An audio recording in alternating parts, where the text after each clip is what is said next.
All right, we're live. Welcome, oh Night Gang. Although Hello.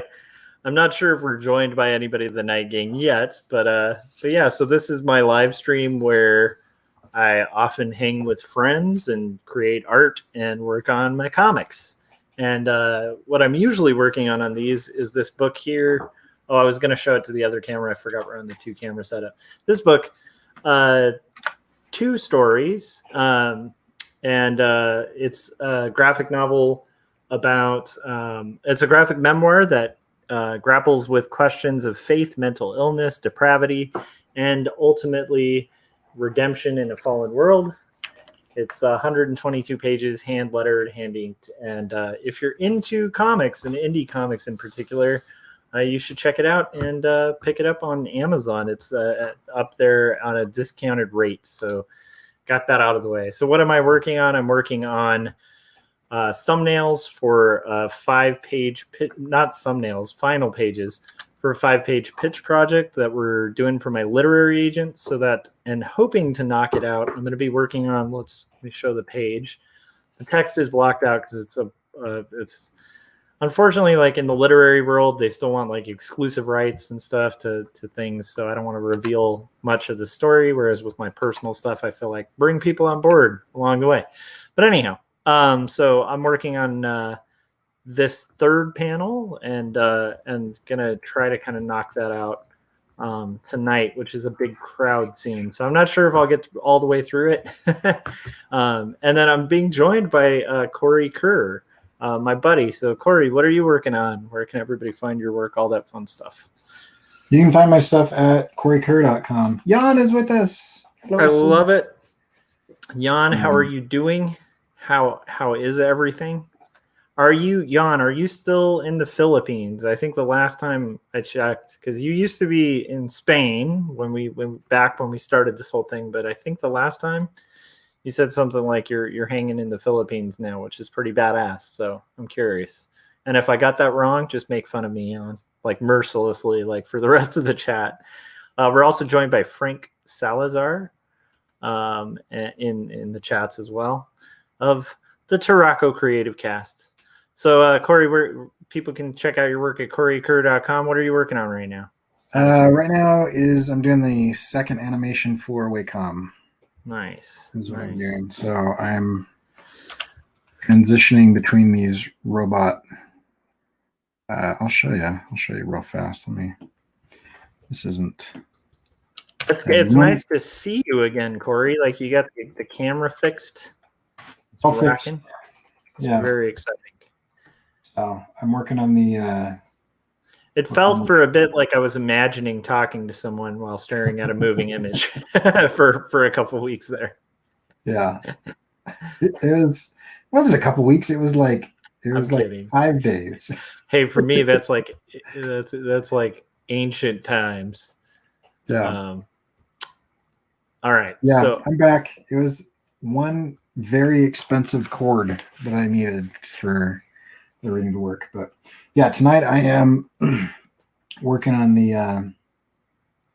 Yes, Frank, I've been meaning to wait to see you in the chats. But check this out. I've got them right here. I've got some of that going on, some of this going on. There's some cool cards in there, and they look hand colored. I feel like this is like marker art, right? Yeah, that's not printed, so that's cool. Nice. Yeah. So you can get those Frank's mini comics, and you can check out Tarako Creative Cast. He'll yeah. I actually really like the design of this vehicle character guy. Yeah, I can't remember his name. I love it too. Reminded me of something you'd see in He-Man. I love it. Frank said he hand colored all the cards. Cool. And then Jan said yes, he's in Manila and starting work now. Are you still working on that? I think Jan, the last time we talked, you were working on like a Youngblood anthology thing. I feel like I missed part of that. Is the Youngblood thing like tied in with like the actual Youngblood comics from like Wildstorm, like way back in the day? I think it was Wildstorm or something in the Image circuit. Anyhow, I'm curious about that too. So what you're gonna show us? Ooh. Okay, cool. Nice. It's very cool, Corey. Oh, you weren't watching before? Yeah. Well, I kind of wasn't. I'm sorry. I'll show you. So once it starts over, so there's the first one. So cool. And then there's a light bulb that shows up. And then the next one is the one I'm working on. These transitions are taking way longer than I wanted them to. But anyway, I tried to live stream earlier. Uh-huh. My mic didn't work for like 8 minutes. Oh no. I almost I thought like I was driving, and so I was like, oh, Corey has a new video up, and then it was a live stream, and I'm like, I can't do a live stream whilst driving. Like that's the one thing I can't really watch or participate in, because my internet will cut out like halfway through. Somehow I can occasionally put on like a video or something and do okay when driving. Oh, it's Wildcat. Okay, that's it. Wildcat, not to be confused with the Jim Lee Wildcats, and they're doing an anthology. Okay, that's cool. I'm sorry. I feel bad for like confusing that with Youngblood. Like that should be an unforgivable offense. But that's awesome. I'm excited, man. Yeah, Jan's work is so rad too. Super talented dude. Yeah. All right. Now I understand what we're looking at here. So yeah, it's weird. Today, I posted a kind of video where I just kind of came out of the, just in case anyone was confused about it, just kind of clarified my feelings about Comicsgate and like how I don't like clubs, and I don't like people who kind of have you kowtow to like whatever their beliefs are, especially at risk of like doxing or nonsense like that. I'm like, I don't tend to respond well to bullies. So I'm like, I posted a video, and so far so good. Like, I don't know, we'll see if I get like the hate mob or something. But I just was like, I felt like, weirdly enough, like I don't know if you have a little bit of this, Corey, but it's like I have this personality that like I don't respond well to like if I feel like I'm supposed to follow, like toe some line. Like I've never been good at that, like politically, like even though I lean a certain way, like if I feel like I'm in a group of people who are like, well, you are in this party, so you have to whatever. I instantly respond with like, oh, I have to really? Like, you know, like I don't really, I don't know. I think it's the part of me that really liked punk rock. It's the part of me that got me out of dressing punk rock. Like I used to dress very like uniform punk rock until I started realizing it was like a uniform, and there was like an expectation when I'd go to like a show that like you'd have like this uniform on, and like I don't know. I just was realizing like, yeah, you know, and this might have just been the small town I grew up in. I'm sure there's like people who were a lot more inclusive and cool in the punk scene, like outside of here. But like, I just started noticing it was like this weird tribe where they were like, these are the do and do nots of our group. And I was like, yeah, okay, now I really don't want to be like, I don't mind the music, but I don't want to be a part of a group where I can't say I like Bob Dylan or something, you know, like, right. And so, yeah, so that's kind of like why I posted it, because I just like if I feel like someone's telling me what I can or cannot do, and is trying to like kind of control me or suppress my speech or something, I tend to not, I don't know, that just tends to make me really riled up and annoyed. So It might be bad, but yeah. I don't know. So that happened. Other than that, I'm trying to think of anything interesting today. Let's see. I don't know. Anything on your mind, Corey? Like recently? Oh man. Oh, Adam's in the chats. Hey, Adam. I'm excited that like a cop is finally going to jail for like executing somebody in the street on camera.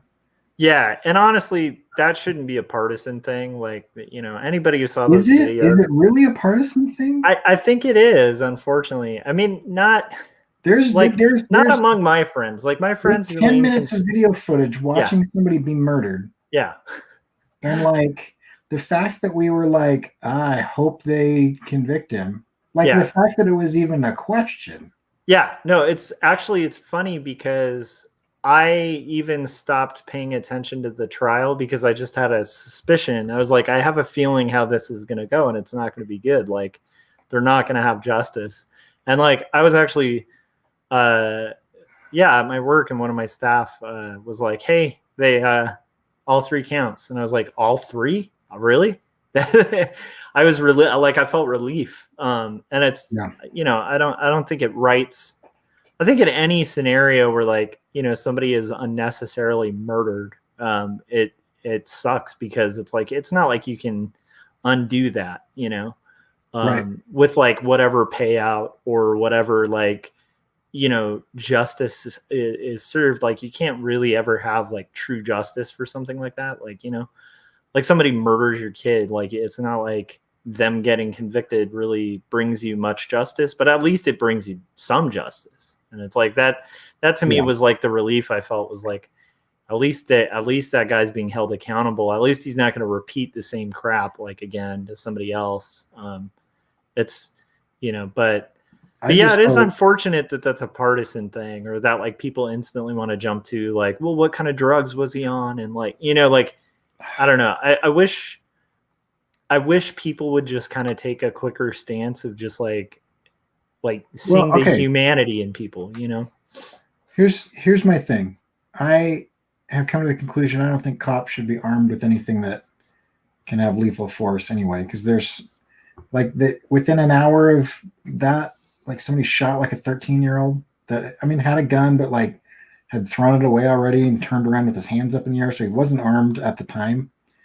And like, I think a day or two before that, like there was a police officer that possibly, I guess I'll give them. Is that the person who confused the taser for the gun? Yeah. See, so I haven't watched the video. I'm trying to, it's a hard balance to have, but I'm trying to actually get to the point where I don't watch the videos and I just kind of read about them.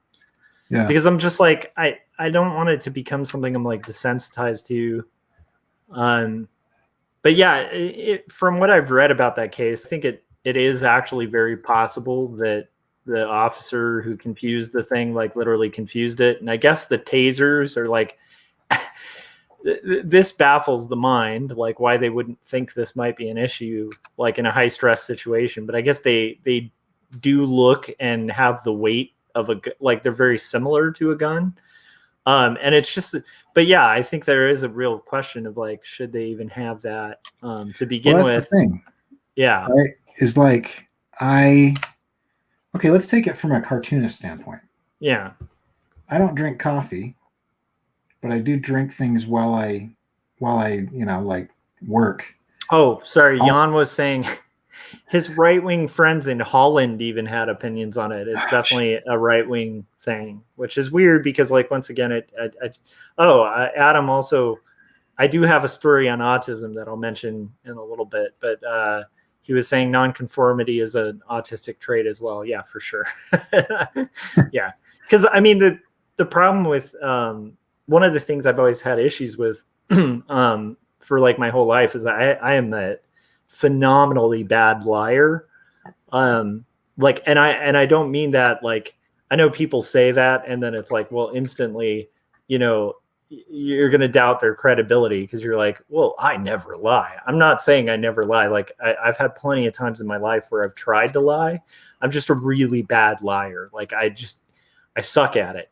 And I fold pretty quick too, if I ever do, because I'm just like, I'm really bad at it. I'm not good at selling a lie. But also, and this is one of the things that makes me think I'm slightly potentially autistic. I get like unusually bothered by untrue statements, even if they have no nefarious intent behind them, and even if no harm can be caused by it. I really struggle with like even a mild, like kind of kind lie. And that is a very autistic thing, like from what I've read. So yeah. Anyhow, sorry. Continue. So Corey, you were talking about the guns and like whether. Well, I was just saying, like, I have to drink out of something that is drastically different in weight and touch and look and feel to like my ink container and like my like brush washing cup. Yes. Right. And so. Yeah, that's a very good point, because I have had many a moment late at night when I'm inking and I mistake a mug for my water container. And what's worse is like when I was in art school, if I was like oil painting, that could be a really bad bad thing.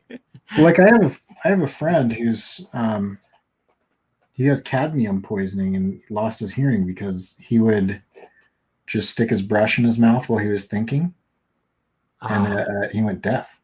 That sucks. Anyway, yeah, guys, don't suck on like a paint, like especially oil or acrylic, like anything that has.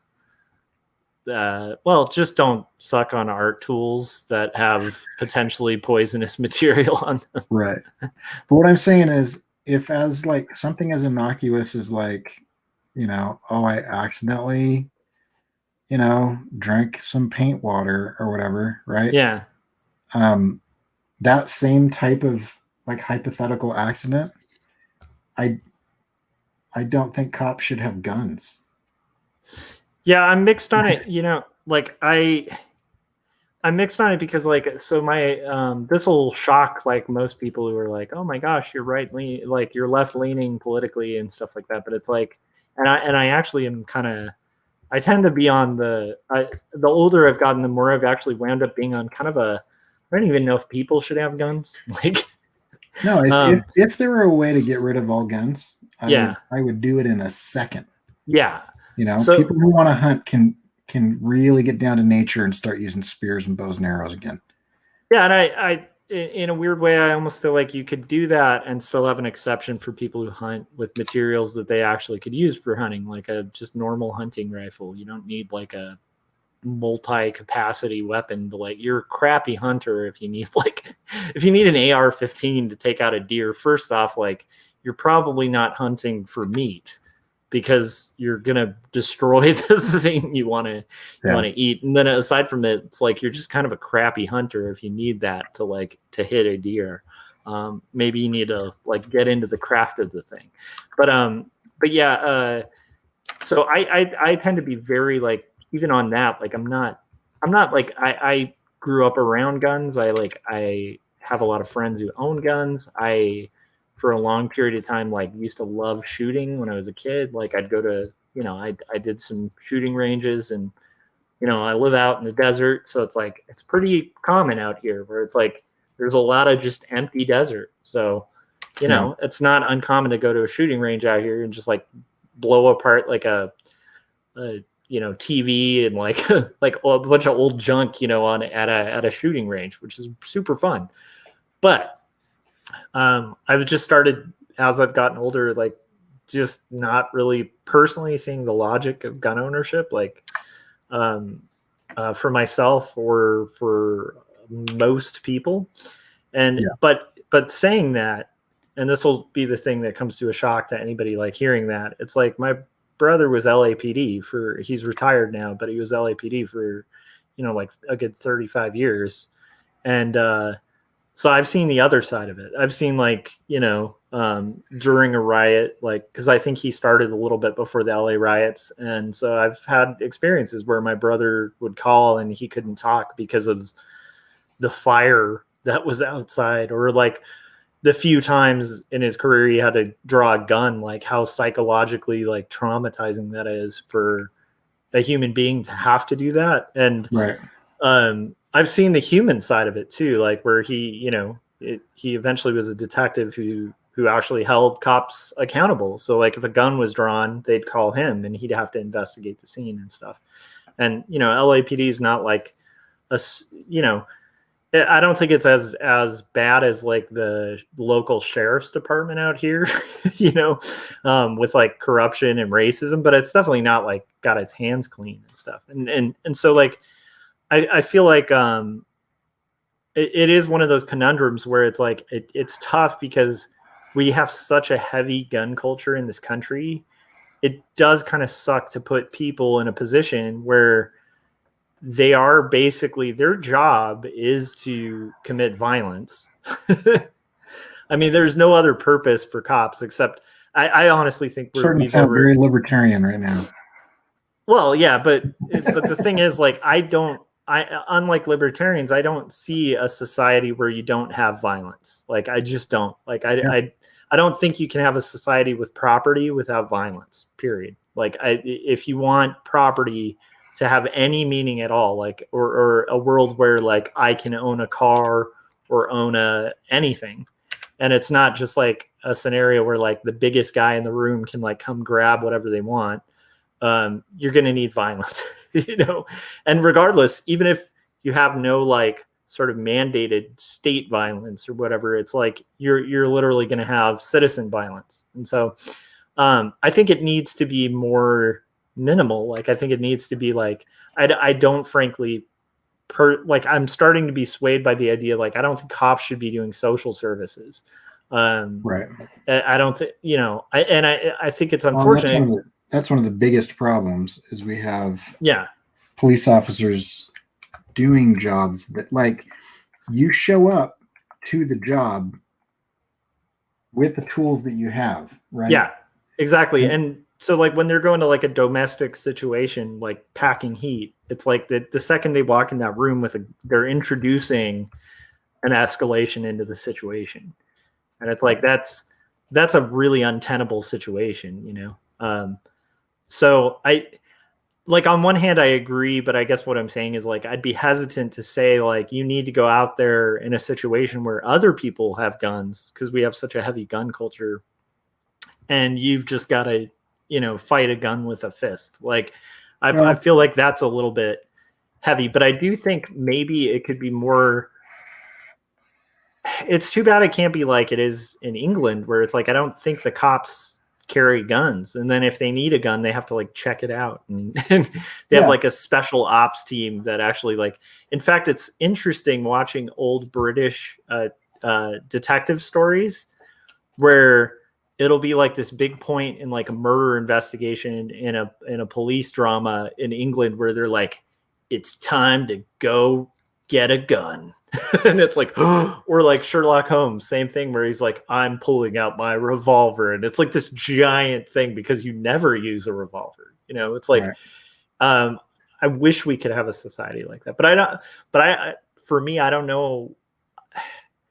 I definitely know there need to be reforms for sure, and like anybody on the right or left pretending that we don't need reform in it and we don't need to maybe demilitarize the police a little bit, is like, I don't know, living with their head in the sand or something. So it's somebody who lived in the slums of the UK for several years, and witnessed like the worst of society up close. It is like, the level of violence is still really brutal. Yeah. But just it's less effective. Like, like there was, like if you, like, I was attacked multiple times, and I feel like if Scotland had guns, I'd be dead. Yeah. Right. But like, they didn't. And so I get hit with rocks and have broken bottles shoved at me. And like, it was violent. Like, drunk thugs are violent in any culture, but like, and you get like soccer hooligans going around, it's dangerous, right? But the scale of it is much smaller. Yeah. So Jan was saying, just to clarify, because Jan's like lived there too, and he was saying like, especially cops in London don't carry guns, only special units throughout the city. And there's gun crime in London, but it's dealt with by special task forces, which is interesting. Is it unsafe to get a little India ink in your mouth? I frequently sharpen my brush tip with my lips. I would not do that. I mean, I don't know. but I would speculate it's probably not for, I mean, it's not going to, I'm not a doctor, but I would say like, I'd imagine it's not going to be as bad as like cadmium red, which literally has poison in it. But yeah, be careful, man. Be careful with those tools. Anyhow, sorry. Yeah. So you lived and you're saying the violence level wasn't. I'm saying the level of violence is still there, but the ability to do it on a mass scale is gone. Yeah.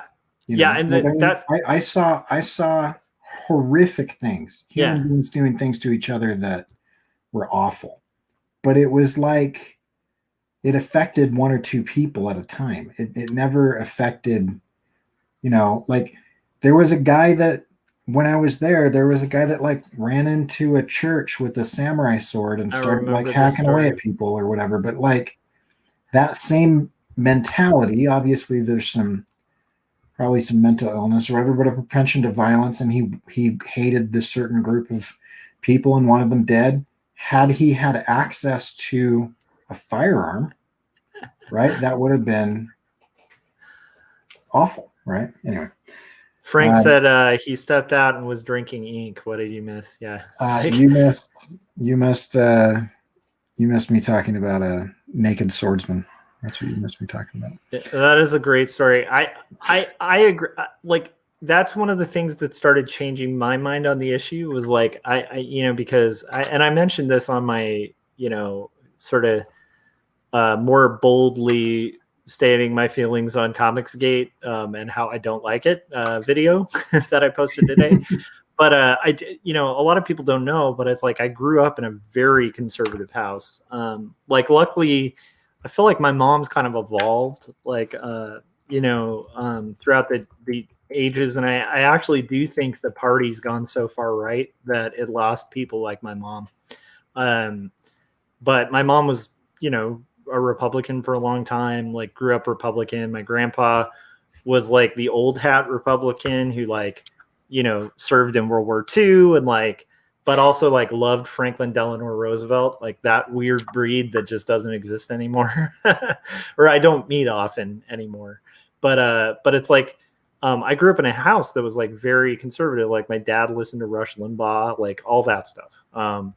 And so like, growing up, it's like you kind of for a long time in any family that has political leanings of any sort, you usually start parroting a little bit of what you were raised with, right? Where it's just like, so I remember doing the arguments for pro-gun ownership, even when I became like a lefty, which I could sway from if the left went really crazy. And there's definitely sections of the left that I feel are a little nuts. That like if that becomes the mainstream of the party, I might have to like be like either a centrist or just go right again. I don't know if the right ever moves closer to the middle.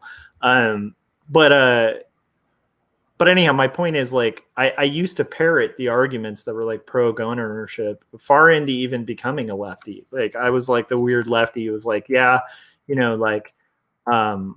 and I think, that's around the time of like the first Iraq war when I started changing over from like being really supportive, because I also started reading more about Reagan and, you just start learning history and like your perception changes. And I'm not saying that's going to move everybody the way it did me, but usually it's how minds get changed, right? Is like you just read a little more and think a little more and you're like, maybe that doesn't represent me, right?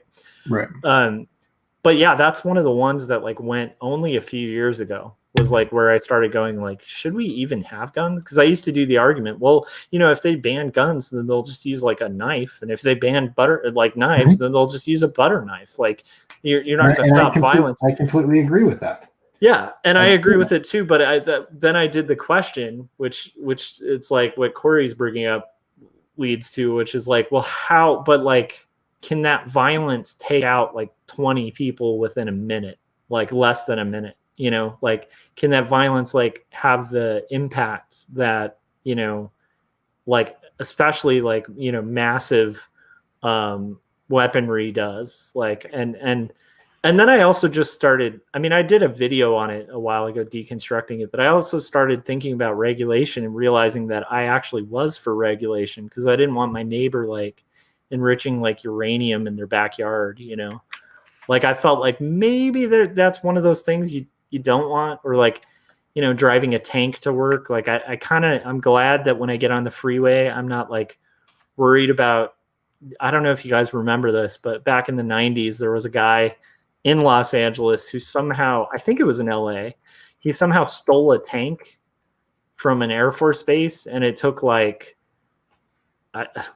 half a day to get him off the road. They eventually took him out, but he was just driving around like joyriding in a tank, and just, I think he ended up getting the tread stuck on the median of the freeway. That's the only way they were able to stop him. But it's like, do we want everyone just driving their own personal tank? Like, so for me, I started realizing like, okay, you're gonna catch all the ire of the tank lobby. That's true. But I just started realizing like, so I am for some regulations, and nobody argued it for me or to me in a compelling way where it changed my mind. It was just, I just started thinking like rationally about my own argument and was like, what's the steel man against what I think? And I started realizing like, I actually think I agree with the steel man. Like and then I just started reading some statistics on gun ownership, especially when Ben was little. There were a few times, like when he was first born, we lived in Long Beach, and Long Beach is not a friendly, it's not a bad city, but it's not it's not a great city, like on a crime level, you know, kind of thing. And so I had considerations of that because I'm like, well, you know, maybe this could like protect my house. And I started doing some research on it. And it was like, well, holy crap, like the likelihood of somebody getting shot actually increases if I have a gun in the house, and like just a bunch of stuff like that where I was like, oh, okay. And also just started doing the math, like if I properly protect that gun, like from my kid, like in a panic situation, the likelihood I'll be able to get it in time without it being a problem in the situation that actually puts my family or myself more at risk. Like, so there's just things like, I'm not trying to convince anyone. I'm just saying like, that's what convinced me. And so I switched my mindset on it. But that being said, I still don't know what the easy solution is with the police. I definitely think they need to learn, they need to have better training when it comes to de-escalation. Like, and that needs to be like job number one is de-escalate situations. Well, I think I'll come out and say, I think there are several main problems with the police. Yeah. And de-escalation is the result, like the escalation is the result of what's been going on, which is the military industrial complex 100% has an incentive to militarize local police. Like, you tell me why a small town in a small state needs a 50 caliber machine gun mounted to an assault vehicle, you know? Anyway, I just think there's some of that. And then in addition to that, they're trained to use deadly force. And then also, we've been defunding a number of programs and then just shoving it all into the police. And so if you have you know, let's say that you've got, you know, a domestic dispute. Well, a marriage counselor would be infinitely more beneficial in that situation than, you know, two armed people that have been trained in deadly force. Yeah. And it's interesting too, because it's like, when you bring deadly force into that situation, especially when there's kids in the room, like it's a really dangerous situation the second somebody with a gun enters that room. And for those kids too. So it's like, because once again, it's like, you know, but there's also a mindset thing too. You can see this with riots where it's like, you know, strangely, it's like the Capitol one was like one of the few where I've seen police actually behave in a way that like actually de-escalates. Now, keep in mind, I think they should have probably quashed that situation a lot quicker, but I'm really interested where you're going with this, because so far that sounds like a horrible example.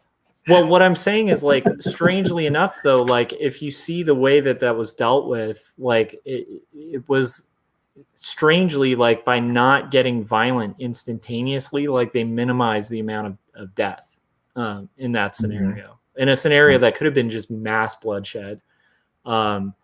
And probably in one of the few scenarios where I might have actually been like, a little bit of upstepped force would be very justified in a scenario like that, where you're talking about the potential overthrow of a government and their representatives. Like, that might want to be met with a little more force. But my point is, like, what's surprising is, like, had they treated more of the riots in that way, I think you might have seen less violence and less death and less casualties.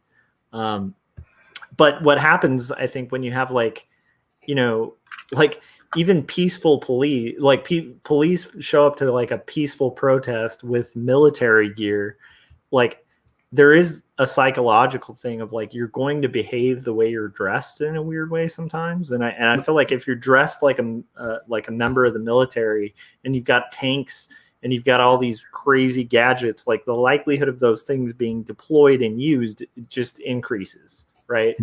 And so I definitely agree. I think that it needs to be demilitarized. I think that, there needs to be better training when it comes to de-escalation techniques. I think a lot of the scenarios that cops are being used for just need to not use cops. Like, you need social workers in half that scenario.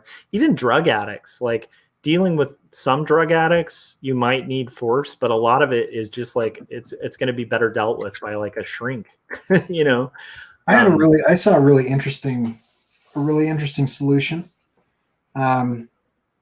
I didn't know this, but, like, lawsuits against the cops are paid for by the city or the county. Oh yeah, yeah.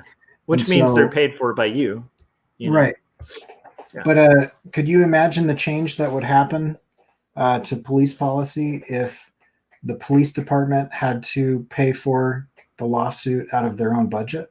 Oh yeah. That would be an immediate fix. Also, qualified immunity, like having a figure, like, we don't really have that for, like, any other public positions as far as I know. And I can just imagine, like, how would I behave at my workplace if I realized, like, there were no ramifications for my actions? Like, I wouldn't be held liable. In a position of authority, like, that's a real dangerous notion, to let somebody with authority know that they can't be sued. Like, that's really asking for some dangerous outcomes. I know this is weird. This is just on a side note. I find it strange. People who are so against unions, that are very pro-police, and suddenly are, like, big fans of unions. It's very strange to me, the double standard there. Yeah. but I don't know. I definitely, it's something I'm like, I think there need to be changes. I'm not going to be a person who's literally going to say defund the police, because while I agree with a lot of people in that movement, I think it's just really bad branding. Like, we shouldn't have called it defunding the police, because that instantly puts you on well, when I say defund the police, I don't mean defund, and it's just a weak position, right? Yeah. Jan asked a really interesting question. Do you ever consider certain political views are more efficient in certain departments of government? I'm mixed on that, because I used to think, and I talked a bit about this on the video, I used to think that conservatives had a better handle on the economy and on budgets. And I realized as I've gotten older that, like, while I think capitalists might actually have a better handle on, like, economy, I don't know about conservatives. because like that's something I think some of that is just propaganda. Like people like to say like, well, conservatives are really good with money. There's lower taxes. Like things are better. Like they're for small government. The left is for big government. As I've gotten older, I've started realizing like they're all for big government. Like like they're all for really massive intrusive government. It's just about where they want the government and where they want the power. So it's like if they don't want the taxes going down. They just want your tax dollars either going to a bigger military, a stronger police force, or they want, you know, your tax dollars going more towards like schooling and social programs and stuff like that. Like it's all, I haven't frankly seen like a massive difference in budgetary spending. And I definitely can say there's like a weird correlation between deficits and Republicans that, you know, I see repeat a lot, but it's always kind of explained situationally where it'll be like, well, when Reagan, you know, had a recession, like that was when Bush had a recession, when like, you know, it just kind of, I'll see a lot of like kind of writing off of recessions, like as if they're all like have nothing to do with policy. And yet like most conservatives will also contend that somehow when you have conservatives in office, like it will have an effect on policy and on the economy. But then when you point out that the economy kind of tanked under their leadership, they're like, well, they don't really have control over the economy. It's like, which is it? So anyhow, though, I only bring that one up as an example where I used to think like maybe conservatives in those positions do better. But I've swayed on that a little bit. I will say I would distrust like certain branches of the left, like in monetary positions. And I don't mean that in a negative way. It's just like I have a lot of friends, tons of friends on the left. I'm on the left, but my friends that go really far socialist, like when I talk to them about economics, and I barely understand economics, but I feel like a genius in economics when I talk to a hardcore socialist. Like, and I'm talking like socialist who wants all the means of production controlled by the workers, you know, my problem, yeah. My problem with the left is, I have several, but my main problem with the left is like unchecked, it would just be the implosion of everything and the country would fall apart because like the dollar would tank and like there's no way to fund everything. And you get too far into the extremes and it becomes, you know, problematic that way. The other thing is, yeah, I'd agree with that. I'd also say, like, just to tack onto that, like one of my problems in the same territory, I want to hear your other one too, but that just brought to mind like one of my biggest problems with the left that I'm a part of is like in California. Like I love my state. Nobody outside of California should talk crap about California because like we could literally break off from the country and be like, I think it's like the 14th largest economy in the world. Like our state's doing fine. Like we're okay. You know, we generate like a very good chunk of America's money and every state benefits from that. So don't talk crap about California. But I will say one thing that annoys me about California is we have a lot of social systems that are really inefficient. And I do think we could benefit from like, I mean, even during the COVID crisis, you have like the unemployment offices in California have been stretched to their limit and they weren't prepared. They didn't have a backup plan. They weren't at all prepared for a mass influx. And you couldn't be prepared for that big of an influx. But the problems and the cogs and the endless paperwork and protocols employed in those things, when they're put under pressure, they collapse really bad because it's really designed inefficiently. And what came out during the COVID thing was that they were running on like IBM computers from like the 1950s. Like, I mean, these are computers before there were desktops to do half of their systems. So it's right. Like old systems, inefficient systems. And one of the things that bothers me a little bit about the left, while I think it's good to advocate for systems, like it also is good to just kind of like streamline the ones you have. And I don't mean streamline in the sense of like corporate streamline, which means layoffs. I mean streamline in the sense of like, hey, we have like really outdated computers in this system that already serves the public. Let's fix that before we add another thing. Like I actually agree with that. So I'd like to see a little bit more of that on the left as well. But anyhow, go ahead with your other big problem with the left. My other big problem most of my problems with the left, I have some sort of dark mirror image of a similar problem on the right. But one of my biggest problems with the left is there's an assumption of a higher intelligence, and like the if they want to get anything done, they need to stop acting like they're smarter than everybody else. And I'm not saying like smart people should pretend to be dumb, but like the intelligentsia and the academia aspect of the ivory tower, like that's what got Trump elected. Like that's I'm mixed on that. I mean, I agree with you, but I'm mixed on like whether it's what got Trump elected, because I also think like there are some people who just sincerely like want really bad things. Like, sure, but I will say I agree with you in the sense of like the placating, like for instance, I talked about my idea of gun ownership. One thing that'll bug me, it actually bugged me when I was volunteering for like Cenk Uygur, who's like super left, was running locally for office here, and I volunteered because I like progressives and I'm all for it. So I volunteered for his campaign. But one of the things that annoyed me about some of the fellow campaigners was they would talk about people like they were gun-toting idiots. And I'm like, look, like some of the best people I've known in my life, like know how to use a firearm. And like, you have to understand, like a lot of people, like there's a culture to it. It's not like they're idiots just because they like guns. And like and once again, it's also not like they haven't thought about your criticism.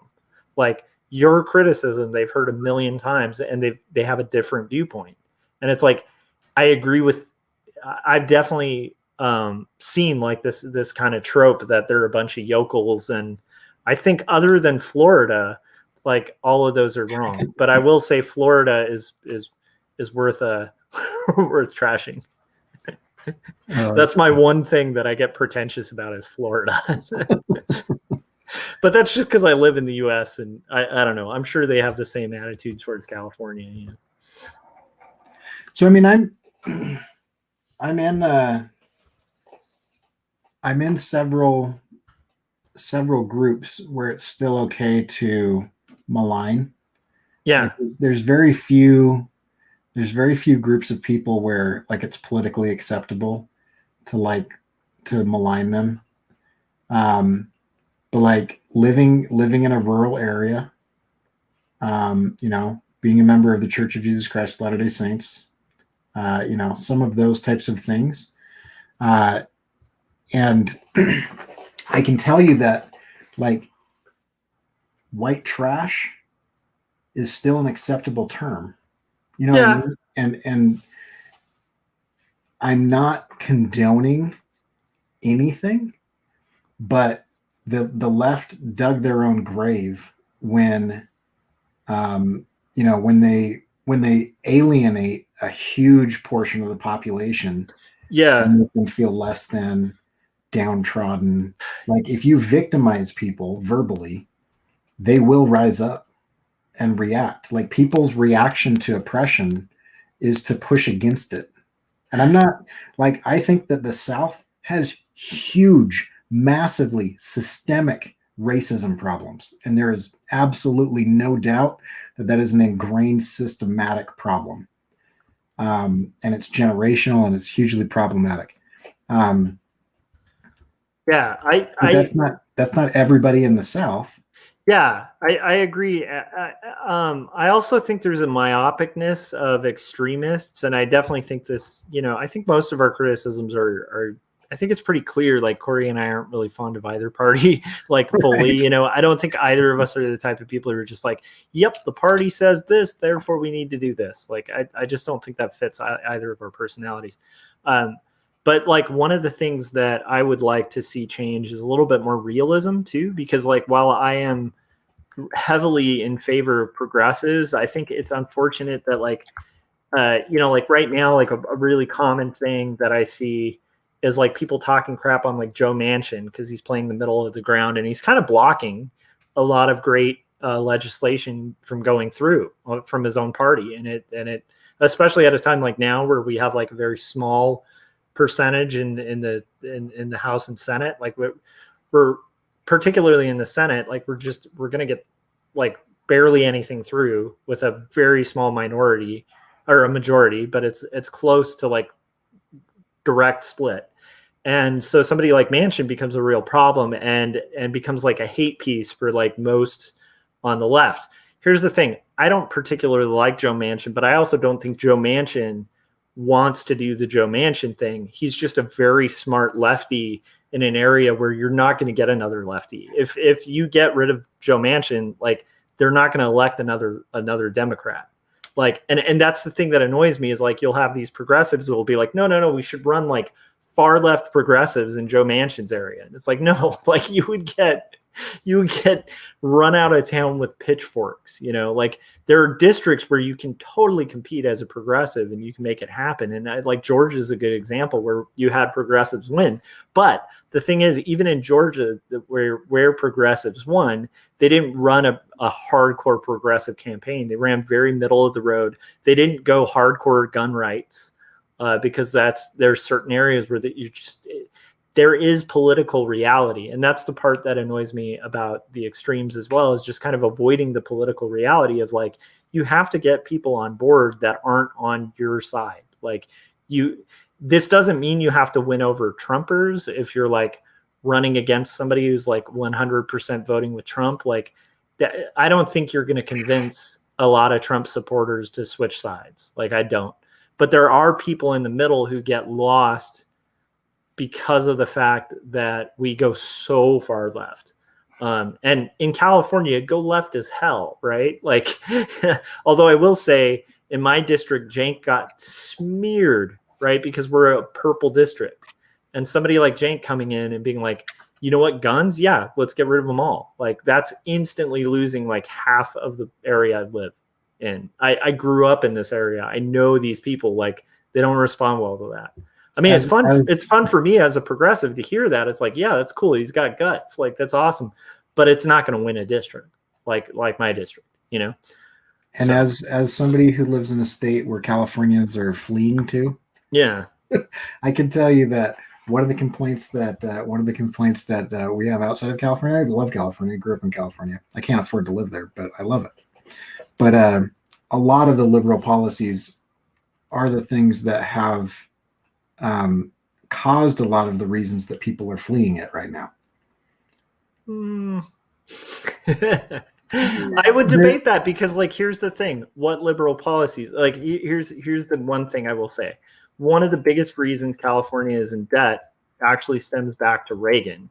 So you can't just put California's issues on like crazy liberals and Democrats. I'm not putting it on crazy. Oh yeah. I was just saying, like, that's one thing to kind of keep in mind, because like a lot of people don't know that history of California. Strangely, even huge Reagan fans just kind of forget. No, that, like, I know the history. Yeah. Okay. I'm not talking about that. I'm talking about in any situation. And I think extreme conservative states have a very similar problem. Yeah. Any situation where you don't have a balance, where you don't have checks and balances, you don't have that tug of war of both of those sides, and one party runs unchecked, both parties are fatally flawed in their ideology because they're myopically focused on things that in an extreme will fail. And so, like, I live in a very conservative state, and I live in a town that is one of the most educated towns you can imagine, because it's like almost only a university town, but and then also in a subculture, in a religion that pushes higher education really hard, and yet our school system is abysmal, and it's I think we rank like really low in statewide things, and it's because it's an ultra conservative state, and so any type of spending for almost any reason is like quashed immediately. But what's interesting is like I'm curious about that, and I'm not trying to be defensive or anything. I just like am actually curious about that statement about spending, because I'm curious. Like, I wonder if it's true that spending is quashed, or if it's just spending on education is quashed. Because, like, I have noticed this with a lot of conservative states that talk about being like budgetarily smarter. And then you'll look at the books and like they're totally in the tank, and their economy, their local economy sucks, and like they don't have any exports. Like, I'm not saying this is your state, because I don't really know a ton about it, but I'm just saying like I have noticed that with some states where they'll kind of talk big about like spending. Like a good example is like Texas, right? Like Texas is a rad state, and it has a lot of cool people and a lot of people that are awesome in this chat, but like it's not like they have like a giant surplus because they are tight on spending, because they spend just in certain areas that are different than where California spends. It's right. I don't know. It's just interesting. I don't know if it's like that in your state, because it might be that they like literally are actually a little tighter with their wallets. I don't know. All I know is I have incredibly low state taxes. So yeah, well, 100%. My state taxes sucked this year too. It was so bad. I don't think there's I don't think there's a ton of movement in the budget, because there's one, it's a very depopulated area. Yeah, like it is most. Let me look this up. I want to know the actual statistic. That's a fair point though, like about population as well, where it's like, if you have a lowly populated state, it's tough. Like I envy, like the one thing, there's a couple things I really dislike about California. I mean, I will say like, okay, hold on. This is great.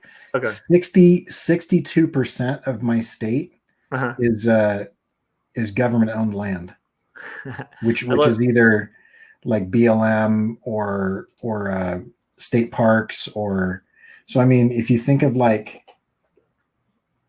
more than half of the ground is not populated because it's off limits, and then that doesn't count just like the hundreds of miles in between some of these major populated centers. And it's some of the most beautiful country too, honestly. Oh, it's incredible, and I'm glad it's like that. I'm not complaining, but I'm saying I don't know for a fact, but I don't think my statement on spending is probably that far off, because I don't think there's a lot of money. I don't think the taxes are low, and there's not that many people paying them.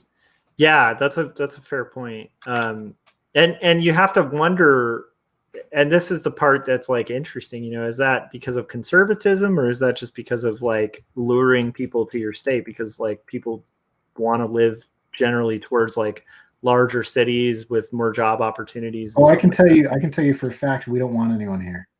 I mean, that's pretty common. Like that was common in Oregon too. Right. Like, Portland, I know it's like called this like big lefty like center and stuff, but like people in Oregon, like when I moved there, like there was a growing hatred for Californians, because Californians were just moving there in droves because of the high cost of living in San Francisco. We have 1.8 million people live here. Yeah. Frank said he spends on crossbows and art supplies, and that's pretty amazing. I actually like, the thing I envy about other states is like, I have heard that other states have more hospitality, which is kind of true from when I've traveled to other states. Like people generally seem to be a little nicer. Depends. Definitely in the Midwest. I've noticed like people are a lot more polite. Like you'll, go to like a fast food restaurant and they're actually polite, which is weird, because in California you order fast food and people are just like, why are you here? Like, I don't like, make your order, sir. And it's like, that's one of the only reasons like In-N-Out Burger is so popular here. It's like they're one of the few places where like people are like super polite. It's part of their training and stuff. So, and then also just the speed of life here is so intense in LA. I have a friend that I grew up with who's moving to Nashville, and that's literally why he's moving, is the speed. Like he just gets tired of like the commuting life and like just constantly working. Because in California, like that's not even necessarily like an option for people. Like you kind of have to hustle, and like you're gonna hustle for a long time to live in California because it's expensive. Like I live in one of the cheapest areas of California, and it's still super expensive. I hear people from other states talk about things that are expensive in their state. Like I remember going on a trip to Cleveland, and the taxi driver there was talking about these apartments that are like right next to Rock Hall. They're like these sweet, just like condo style apartments. And they were like, man, those apartments are expensive, man. You live there, you're gonna be paying like $600 to $800 for like a 2-bedroom. And I was like, what the like what? Like like this is like that's like the prime real estate in the entire biggest city in Ohio.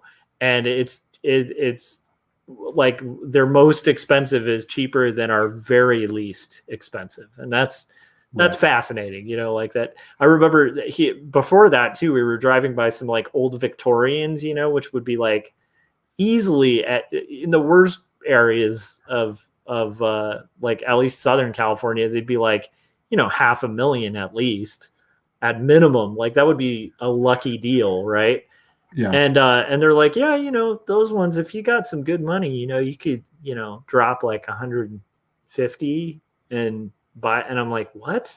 Like what planet is this?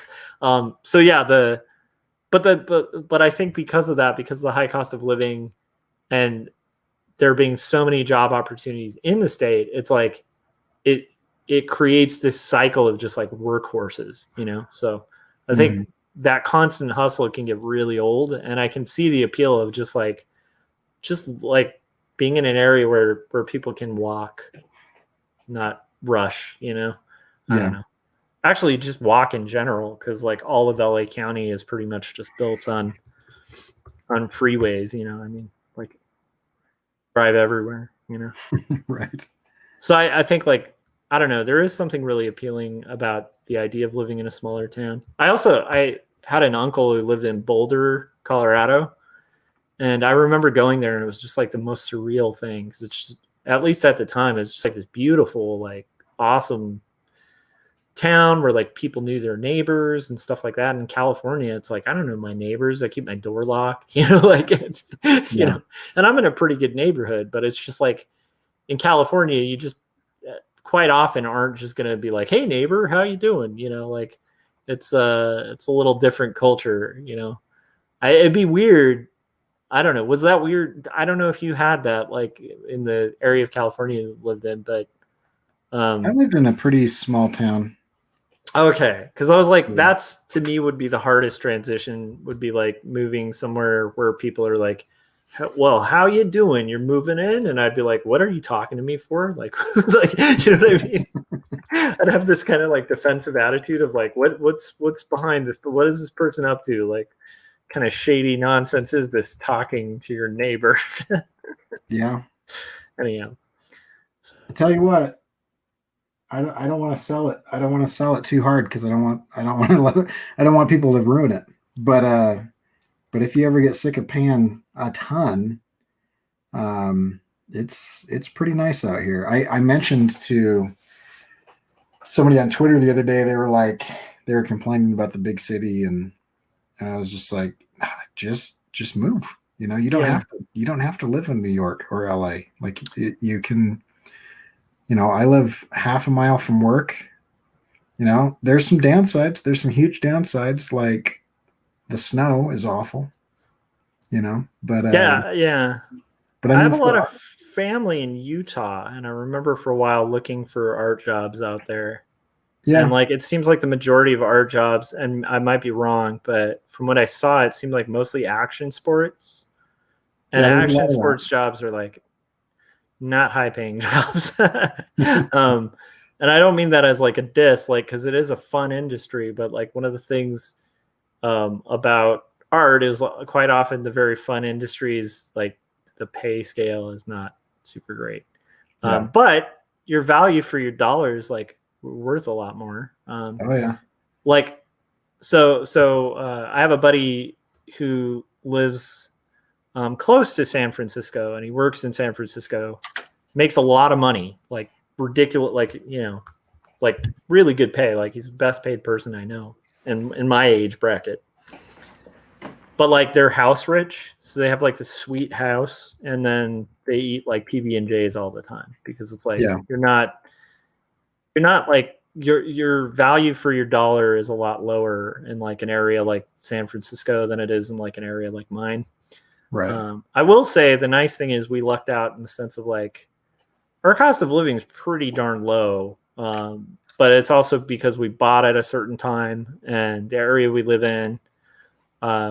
But it's mostly just lucking out on like when we bought, because it's like you're also willing to commute, have a 2-hour commute. Hell yeah, yeah. So yeah, and that's a beast, and that could get old, So it's interesting, but it's hard to envision like a ton of creative possibilities. I know they are there, but it's like, I mean that's one of the biggest problems is industry is pretty small. But I mean, like Jason Brubaker, he moved about 90 minutes south of where I am from LA. And he's a big name, but not really, and he's living off of web comics and Kickstarters. Yeah, I mean that's cool. Although he does pull pretty hefty Kickstarters. Sure, but I mean, think of how fast that would get eaten up in Los Angeles. Oh yeah, easily. So yeah, LA is bad. I will say it's not nearly as bad, like cost of living wise, as Northern California can be. Yeah, but it's pretty bad. I mean, it's interesting. And I'll say like I get irritated. Like, okay, so I got a text message because I tend to vote left, and I got a text message that was like, did you know that the right is trying to recall Gavin Newsom and like this whole thing? And I was like, look, dude, like, and they were trying to kind of get, it's your typical thing where it's like, oh, you voted for this party, so therefore you're going to be like the troops that show up to defend this guy. And I'm like, I'm not going to defend this like hypocrite who like was like shutting down businesses and then eating with his family, like at like publicly at like a huge restaurant packed full of people, like right in the middle of like the biggest LA shutdown. No. Like, and I actually agreed with the call to do the shutdowns, but it's been done so irresponsibly where like, it's like, you kind of can't halfway it. So if you're going to be like the person who just kind of pretends it's not a problem, then you have to pretend it's not a problem. Like, or it's about consistency. So it's like, we really need lockdowns, and you should do it long enough to like be effective, not like go, oh, the political winds are blowing this way, let's reopen. Oh, reclose. Oh, reopen. Like that inconsistency, like why would I reward that? Like I don't want to reward that. So and also it's LA, so it's not like he's going to get replaced by like some crazy right winger. Like it's Los Angeles, it'll be another left candidate who gets it. So why would I show up in droves to like support the guy? No, not going to do that. And the thing that annoys me about the left is they're just like, well, you're left, you're going to support that. It's the same thing that annoys me about all clubs, where it's like, just because you're a member of like a club doesn't mean you should like show up anytime like your club gets, insulted or whatever, because sometimes your club is wrong. So I'm rambling, but I like how that's coming out. I like the yellows too. Yeah. You seem to use yellow a lot in your I really like yellow. That's cool. Yeah, it's a favorite. Were you a fan of Bumblebee, like in Transformers back in the day? Not really. Yeah, I feel like he was always really lame. I don't know. I liked him back when he was a bug. Yeah, I mean, he was supposed to be like the relatable one, and I was always like, I don't know. I didn't want a relatable giant robot alien. Yeah. I wanted Optimus Prime. Optimus Prime. Yeah, I was gonna say as a kid, Optimus was the one that spoke to me. Yeah. Although I will say the Bumblebee toy was pretty cool. Let's see here. I I think I'm done for the night because. Oh, I was hoping we could talk something other than politics. I did my rants today, and I was like, I don't really want to talk politics, but I am like. I don't know how we got started. Oh, because you were asking what to talk about, and I was talking about how cops shouldn't have guns. I like that idea though, of like Jan was mentioning too earlier, where it's like it is kind of an interesting and fascinating thing where it's like it doesn't necessarily have to be like it is. Although I do think in the US we have challenges that other people don't have, you know. Yeah. But also I think like, you know, those challenges are overcomable. Yeah, I think so. But it's kind of, I don't know, I said the point. But yeah, I don't know. Hate groups suck, and anybody who expects you to the irony, the thing about your rant today that I really liked, is it's always bothered me that all the nonconformists dress the same. Yeah. You know, it's always bothered me that like there's a uniform of nonconformity. Yeah. Like the idea of a counterculture having gatekeepers is like just, I don't know, stupid, you know.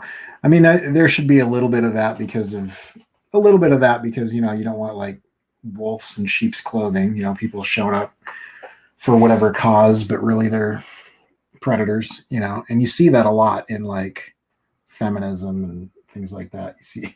You see people, you know, using that to try to do nefarious things. But the idea that you know, to be independent, like Comicsgate, which is like, you know, it's supposed to be all like, screw the publishers, you know, we're going to do our own thing. But you have to like toe the line to be independent. I just, the oxymoron and conflicting nature and irony of that drives me insane. Like in any group that is claiming to be like, that's actually why I hate most fandoms, is because it's like, just let me enjoy something. Like you don't quiz me on it. Don't test my knowledge of it. Don't gatekeep this thing. It's just a thing I like. And I might not like it as vehemently as you or whatever. And that's okay. Like I always shy away from claiming a fandom because I hate the way the rabid fringes of any fandom act. Like I like Rick and Morty, for example, but that is a fandom that is the most toxic, horrible, nasty. Well, they like it's the age-old joke that they don't. I still need to see Rick and Morty. I still haven't. Oh, you haven't seen it? So, it's pretty good. But like Rick is a nihilist, and they don't understand that the whole thing is a parody of nihilism to show its absurdity and to show its like moral bankruptcy.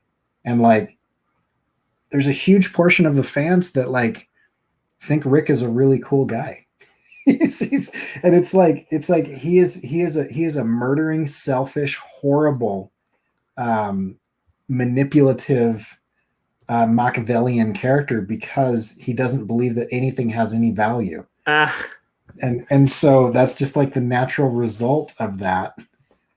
And he says funny things about systems and bureaucracies and families and religions and governments and whatever else. And I think people miss the point of that. And they're like, Rick is cool. It's like, Rick is not cool. That's like thinking Rorschach is cool. You know, Rorschach is cool too, though. I know, that's what I'm saying. There's a lot of people. It's like that. Although he is a fun character. Like Rorschach is a fun character, yes. Even though he's a disturbing character, he is fun. Yes. And there is those moments when you're reading Watchmen where you're like, oh snap, like you know it's going down. But like, absolutely. Still, he's definitely not like a guy to be mimicked. You know, right? No, Rorschach and Rick, like the fans of those, I feel like yes, there are some really cool moments that are very satisfying. Like, what you don't understand is that I'm not trapped in here with you. You're trapped in here with me. Like, that is like a super bad A moment. It's a really well written line. And because the character is written so well, like, it's just very satisfying.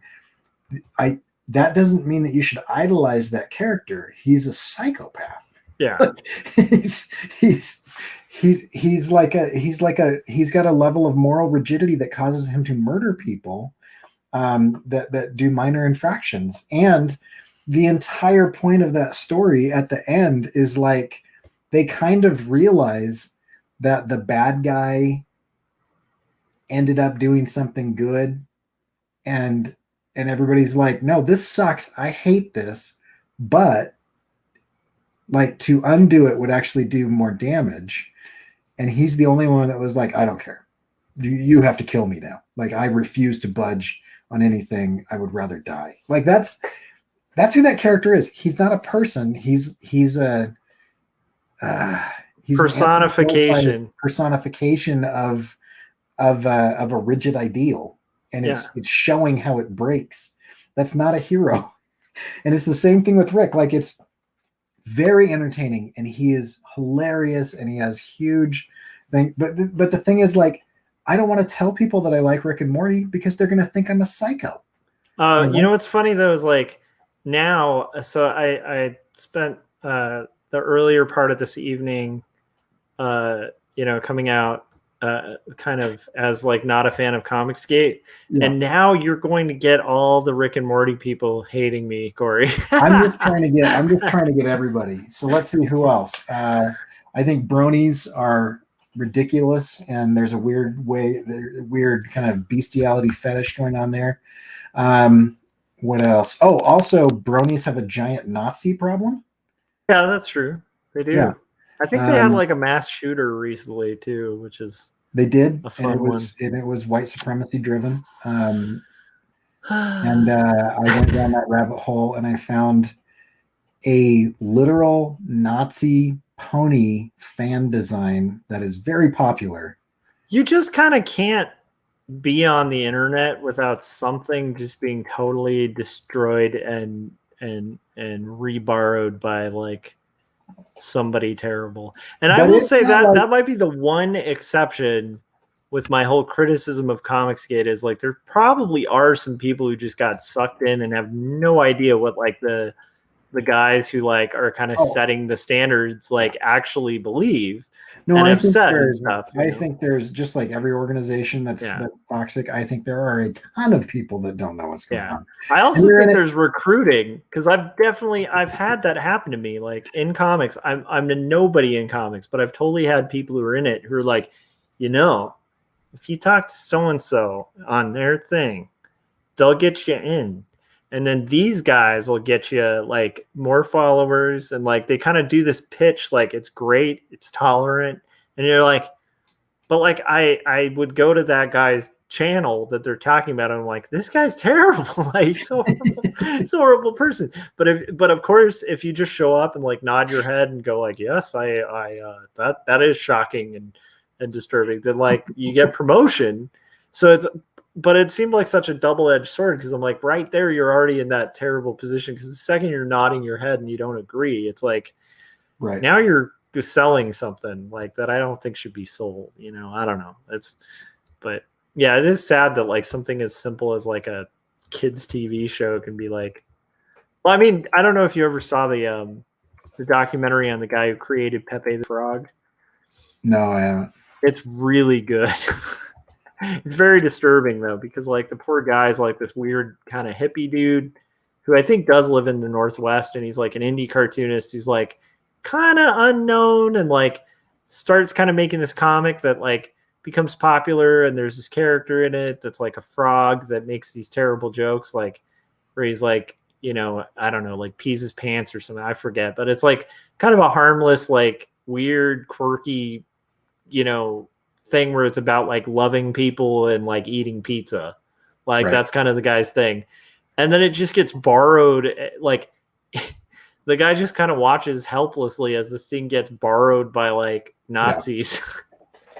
and his whole property. And then like he's at conventions and people are like looking at him like he's a Nazi because he's selling his comics. You know, it's really sad. He tried to like do a whole campaign to like get his character back, and like it's just really, but it is kind of neat because it kind of ends with him just like suing the crap out of a bunch of people.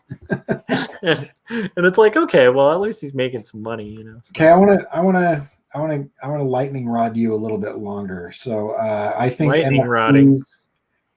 NFTs are horrible for the environment, but they're not any worse than a ton of other stuff that people are ignoring. And the fact that everybody's going after artists bothers me. And are you thinking about like NFTs at all? Just out of curiosity. I have like, seriously considered it. And if I'm being honest, I own cryptocurrency. Yeah, well, crypto's not a bad move. Well, it's horrible for the environment. It really is a problem. But I mean, what crypto did you get into? And by the way, we're not giving financial advice or anything like that. I like how we have to legally say that. Dude, I'm trying to go to bed. I'm sorry. No, it's okay. I got into Basic Attention Token, which is tied to the Brave browser. Oh, that's yeah, you were talking about that. Okay. Yeah, so I just checked, and let's see. I'm looking at my thing. I have almost tripled my investment. That's awesome. Yeah. I am the weird guy who is risk averse, and so I don't mind really calculated risks, but I don't personally like invest in anything because I fear investing in something I don't know enough about, and I have friends who invest, and I just don't have the time they do. I'm just talking research. Like, but getting some Bitcoins and stuff, like, I mean, like I had friends who were like, you should get in on this Bitcoin thing. And I didn't. And they literally like every year cashing out and making like 30 grand a year. Like, just being like, I'll sell like a fourth of my Bitcoin. And you're like, wait, what? Like, that's insane. I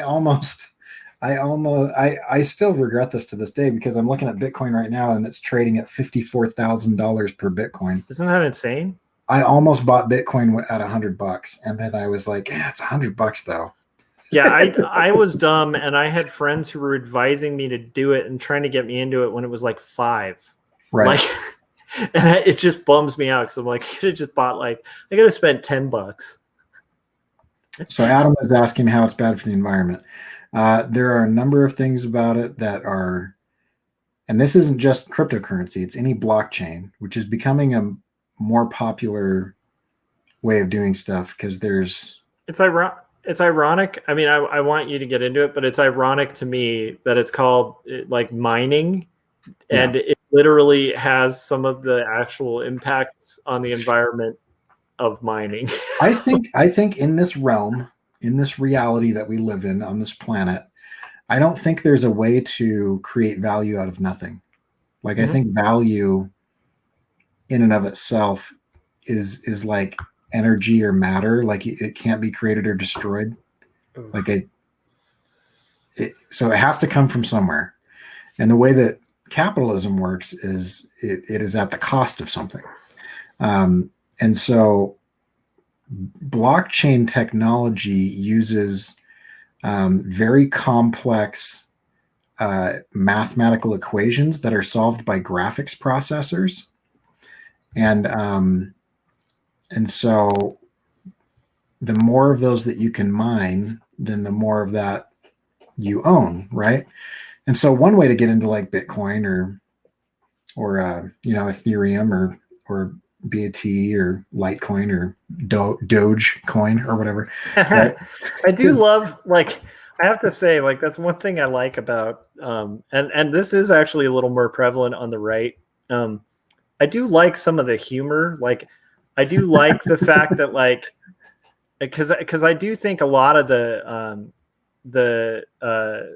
there is a very large percentage of people on the right who've been very like into cryptocurrency and stuff like that. Yeah. And I will say, like, the Dogecoin thing that's one of the things I actually like about the right. And I don't think it's all the right, but I'm just saying there is like an internet version of the right that's like, we're going to make a cryptocurrency that's a joke and literally call it Dogecoin, and it's going to have a dog on it, but it's not a dog, it's a Doge. Like that's the fact that can be a thing and come into fruition and be reality is kind of amazing to me and hilarious. And I do think the sense of humor, the ability to kind of get a joke is definitely something I do appreciate about the right that I see lacking on some of the left. Yeah. So, yes. Anyway, that's just for me to piss off. Long story short, we're burning energy at a ridiculous rate to create things that don't exist. Like we are going through this process to make sure that you have like an unbreakable, unhackable system that creates these coins.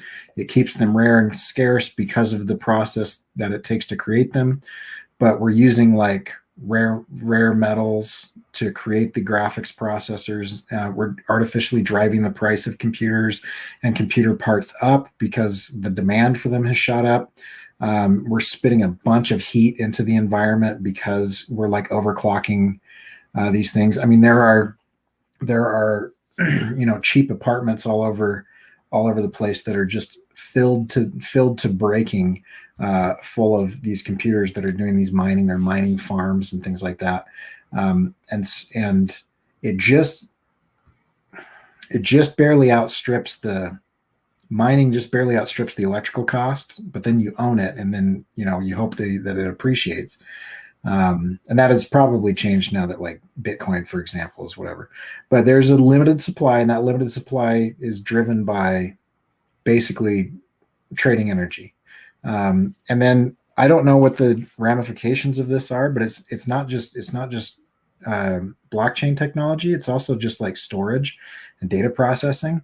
I mean, we are heating up the world artificially just on the amount of like computer processors that it takes to like store things and run things. And so like, sorry, Corey, if you're heating up the world, then why is it snowing where you're at? I'm just kidding. Sorry. Yeah. So anyway, but yeah, I mean, that's what you're trading. But at the same time, my problem with the hate for NFTs is, I don't see the same hate for Bitcoin miners. I don't see the same hate for Ethereum miners. It's one of those things that really bothers me, that because artists are supposed to be like holier than everybody else, and we're supposed to be like some sort of savior of society, that us doing the same thing that everybody else is doing somehow makes it wrong when everybody else gets a free pass. I mean, we love people that are, building electric cars, but they are also massively into cryptocurrency, and yet we give them a pass. But like some struggling artist who has no original art to sell because he's doing it digitally finally gets a way to be able to turn a dime, and then we thrash him and tear him to shreds. Yeah. Because of that, the hypocrisy and selective targeting of who we give a pass and who we target. I feel like the NFT stuff is a bunch of punching down. And I understand some of the skepticism, because I remember listening to like a news story where they had like one of the artists who had just made like a grip of money on NFTs. And I was like, well, I got to look into this. And then I looked into it. And like, for me, the thing that turned me off was like, it's on its face just seems structured like a pyramid scheme. And this is just my own take on it, where it seems like the structure, there's pay at an entry level to even participate not necessarily. In it. In most of the systems, there is. Yeah, it seemed, at least from what I had read, it seemed like most of them, I think there's like 2 sources you can get it from or something. And I guess there's like some kind of registration fee and a lot of fees to kind of get in. So like you're dropping a couple $100 if you're going to make an NFT. And then that's where I was like, okay, the likelihood of this flipping and having value possibly, and it may not, but it possibly depreciates the later in the game you get and invest in making an NFT. Because the ones that are out there at the outset, the bigger it gets, the more those will accrue in value. Now keep in mind, that's my own reason, but I could be totally off about it. But I will say, I do find it weird when people are like, well, that's not even real. You're paying for a GIF. And I'm like, yeah, but like with like Bitcoin, you're paying for like a line of code. Like you're right. Like none of this stuff is like substantive. And at the end of the day, like all of our currency, including gold, is just something we equate value to. Like we're not, like gold isn't valuable because it's valuable. And it's not even valuable just because it's rare, because there's a lot of things that are rare that we don't seem to think have value. So for some reason, we collectively are like, hey, gold is good. It's got value. Like that. So an NFT is, I mean, whatever, in theory, digital currency shouldn't be any different than currency. Right. I think there are a couple things that make it interesting. Yeah. I like decentralized power. I like tearing power down and not letting it accumulate too much in too many different places. And so I think cryptocurrency has the potential to do that. My concern with it, though, is that you're already seeing quiet movement from the big five tech companies that I believe Apple, I know Facebook, I think Google are starting to try to come up with their own currencies. And that is a really bad thing. I mean, as soon as Amazon, says, hey, we've just decided you can only buy stuff on our site if you use our Amazon cryptocurrency. I mean, I don't know other that than is such a, what's funny? I wouldn't have even thought of that, but like the second you mentioned it, I'm like, why haven't I thought of that? That is like Monsanto times a billion. Yeah, other than like nuclear warfare, I don't know what power governments would have after that. Holy crap!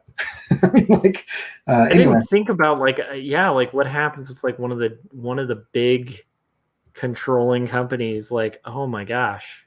Well, let's say Apple decides. Thank you, Corey, with leaving me with like a horrifically dystopian vision of our future. That's I feel like I'm a one-trick pony with that. That's how I roll. That is kind of your wheel.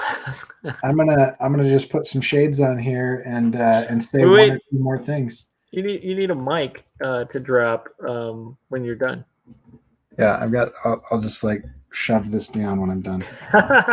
Okay, so yeah, Amazon basically saying that you can't buy or sell anything online without using their cryptocurrency. That's one option that I think could be hugely problematic. Another one I think is if Apple decides that their cryptocurrency is the only thing that you're allowed to use on an iPhone, then that would pretty much be most adults in the US, at least. I mean, there's a small number of users that are using other things, but if you're using an Android, you are actively choosing to be tracked, and your data is being mined, like, to an extent that I don't think you're probably aware of.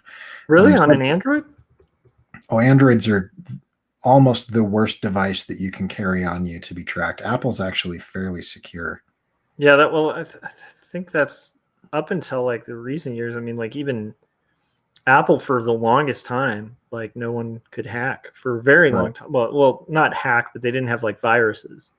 Yeah, that was like a big shock when that happened. They're pretty good on security. If you look at the history of Android, Google released it to track people beyond their desktop computers. Like, there's no doubt about that. Then again, I also use Chrome as a browser, so I'm screwed. Switch to Brave, man. Jump over to Brave. Love it. Brave. What is Brave? Brave is the privacy browser. Now, jumping to Brave, you're making a move towards privacy because it actively shuts everything down, right? Which is great. Like, there are no cookies, there's no whatever.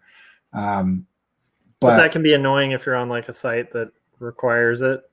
Yeah. So I I still use Firefox or Chrome about 20% of the time, but Brave has mobile.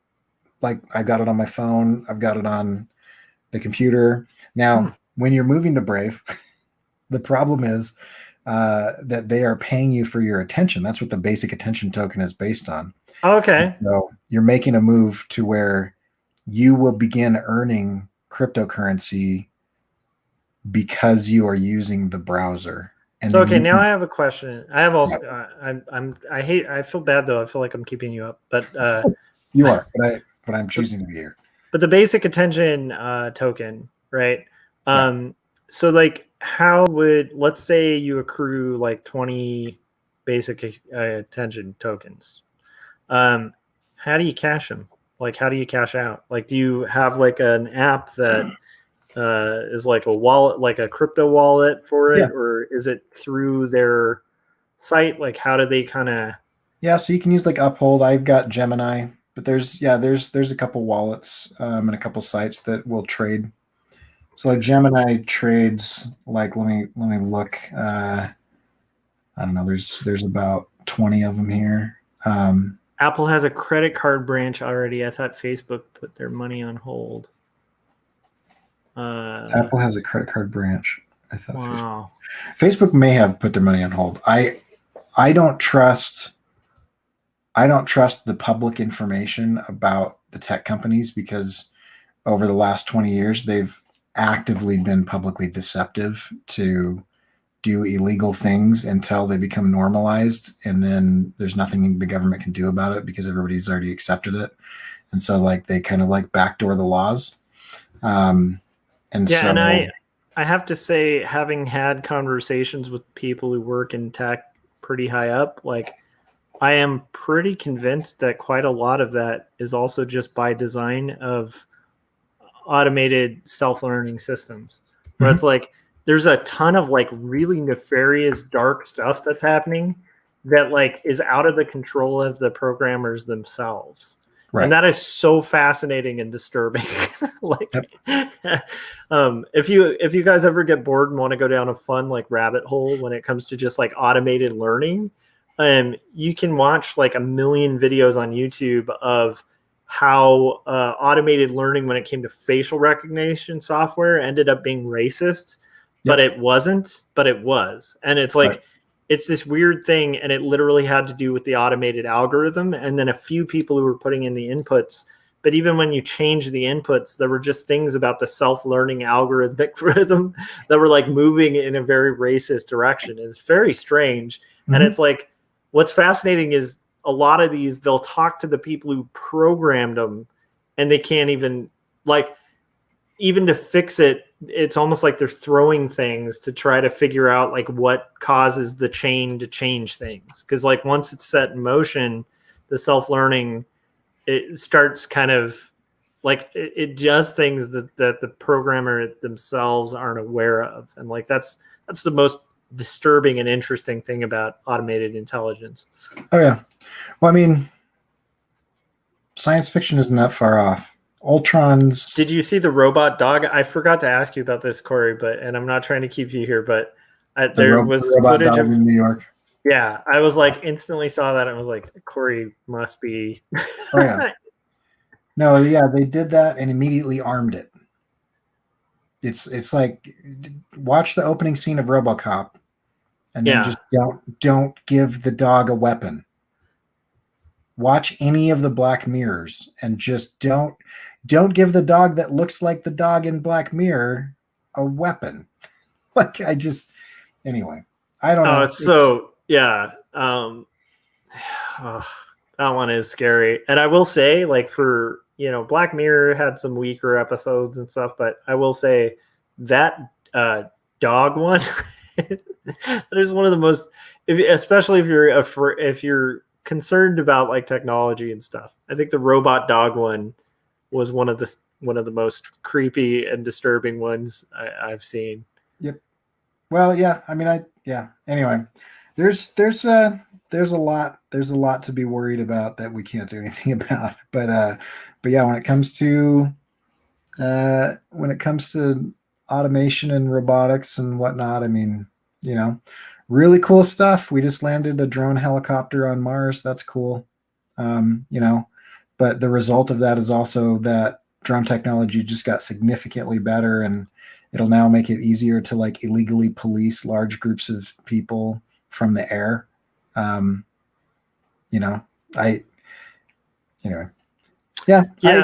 The downside of most technology is like, especially living where I live, where it's like I live in an area where in California where like the biggest employer is like Northrop and Lockheed. And I will tell you, if you talk to engineers who work for companies that are paid by the military industrial complex, and part of it, their technology and what they're developing is far beyond anything we're comprehending right now. Yep. And if you don't think that would include like crazy versions of drones and like, basically just like recording and very data intrusive things, and if you think that like Northrop or Lockheed are doing these things out of the goodness of their hearts or just for air travel for business, you're closing your eyes to like what drives a lot of technological innovation, which is war. So yeah, it's scary.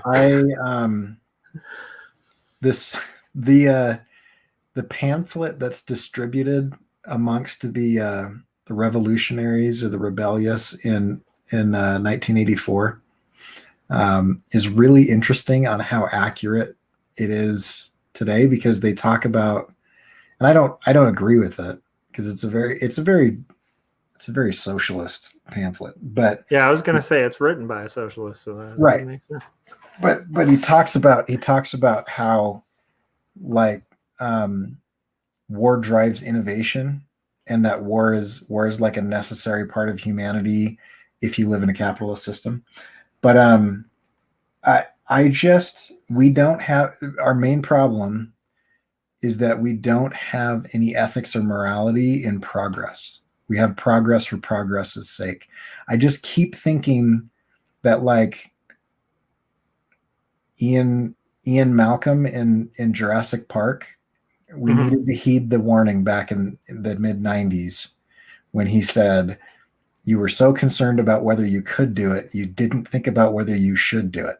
And then everybody was eaten by raptors, and it's like that's the problem that I have with science and technology nowadays, is like we have highly intelligent people asking very interesting questions, but never asking science fiction writers or cartoonists or somebody like, hey, if I developed a technology like this, take this to the creepy logical extreme, just to know whether or not this could be a problem or not. I mean, deep fakes are another thing that will literally end our current judicial system and make it. And then augmented reality is gonna do that as well.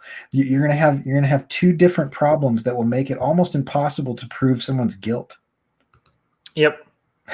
So, I think like people who are because like I'm a science nerd. Corey's really into science and tech and stuff. Like we love this stuff, but people who are all too trusting of science need to remember Oppenheimer and like the whole quote that he made about becoming death, destroyer of worlds.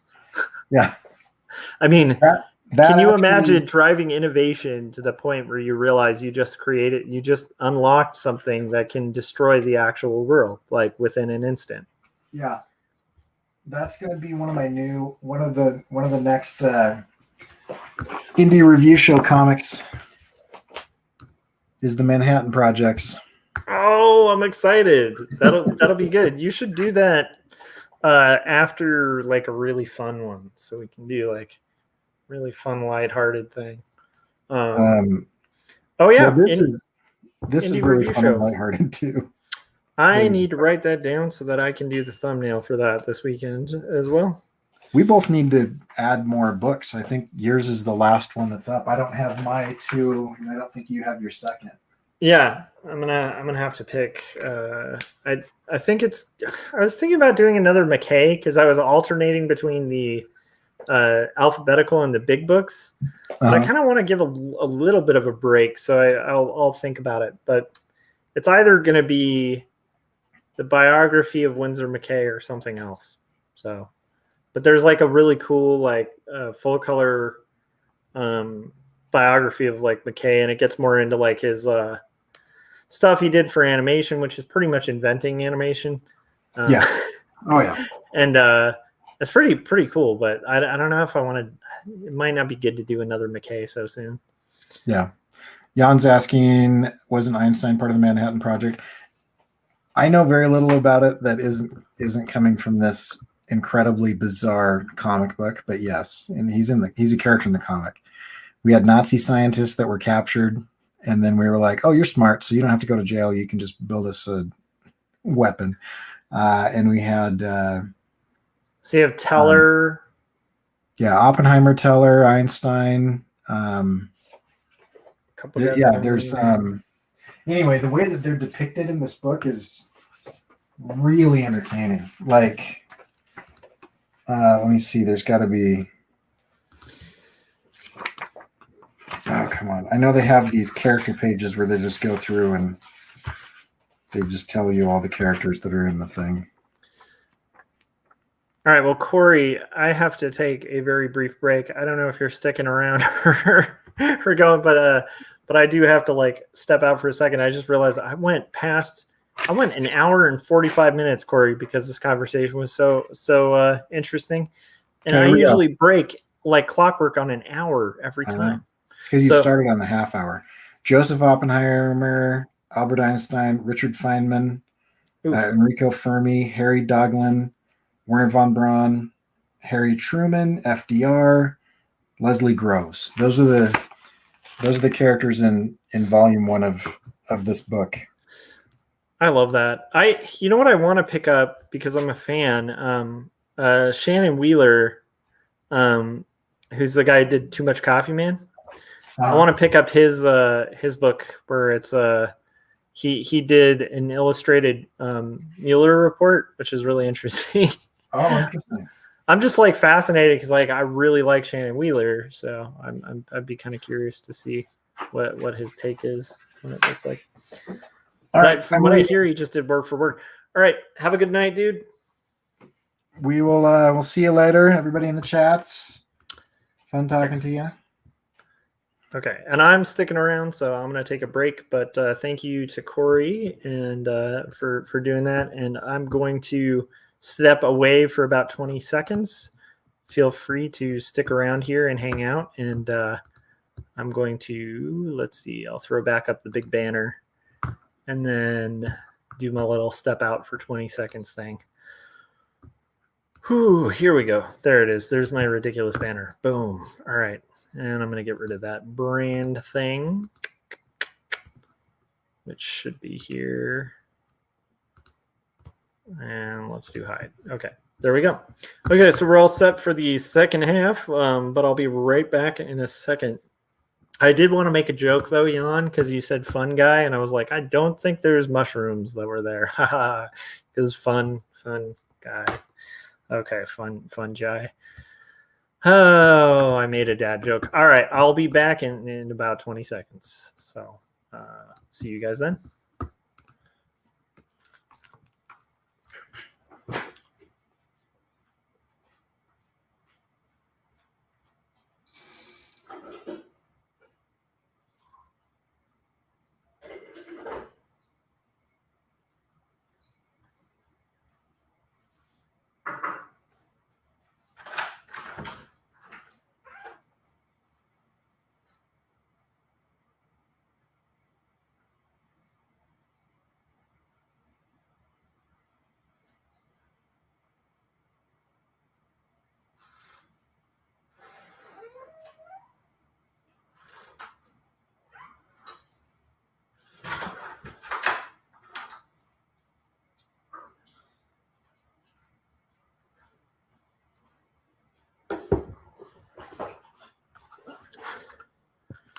All right. So I managed to get a little bit of this crowd scene so far, but not a ton. And I'm kind of curious where this is going to go.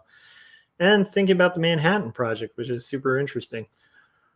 Let's see here.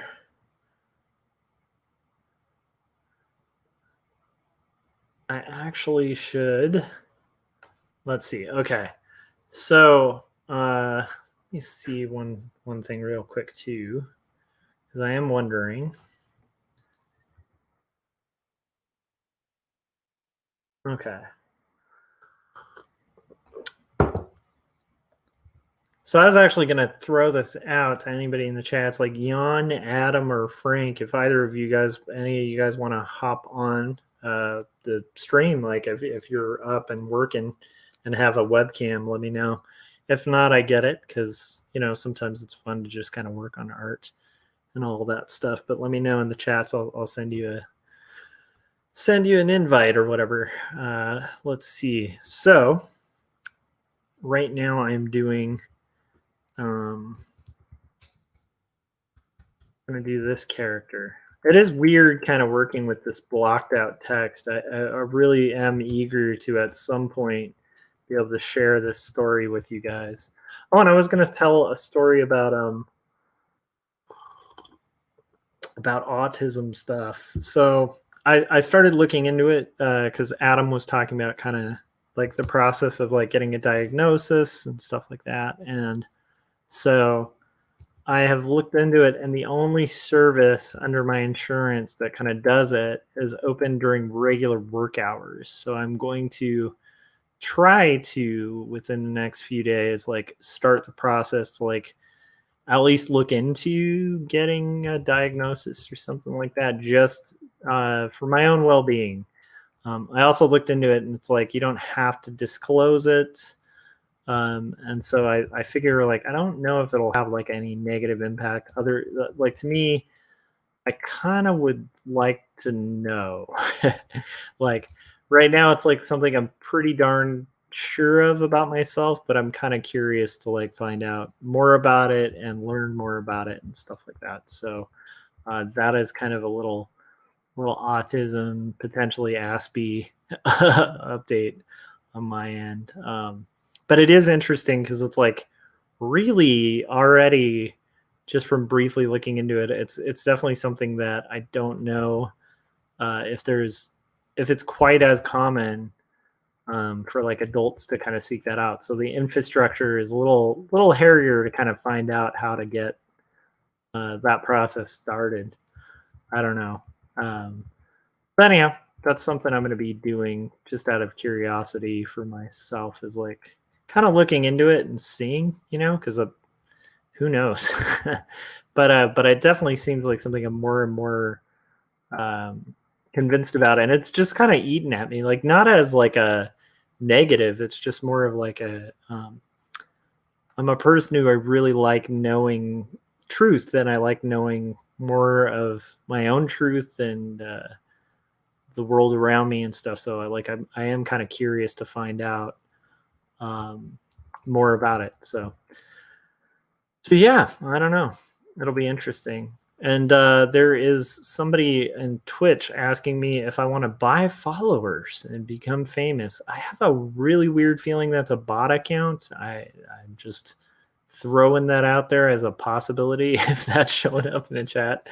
It would actually be funny if that wasn't a bot, like it's an actual person who's just like coming in and being like, do you want to become famous and buy followers? Potentially, probably not. No, thank you. Let's see here. But that was on Carol. Well, I was gonna jokingly share it like as a comment in the stream, but I realized like because it's through the Twitch account, but that I stream this through. But it's it has a URL. I don't really want to plug their URL. So, let's see.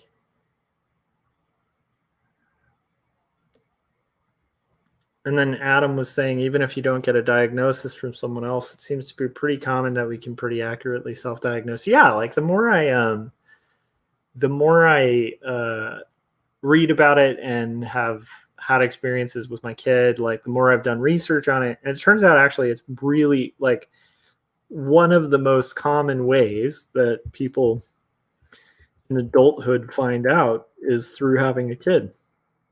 Because when you have a kid who's autistic, you start reading more about autism and you're like, oh, whoa, that's crazy. Or you just start seeing traits where you're like, hey, I kind of did that, do that, or I thought that way. Huh, interesting. Like, so it starts kind of opening your mind to what potentially could explain a lot of stuff. And for me, that's the part that makes me curious about it. Not that I need like some piece of paper to say it, but I am kind of, I don't know. It's just I think for me, it's mainly just pure curiosity. On the offhand that I might learn something about myself that helps me or helps me grow as a person. I don't know. Actually, I am kind of curious, like Adam, like after getting it, was it helpful? Mama Soto is in the chats. How's it going? It is officially like night gang. How you doing? How is Texas treating you?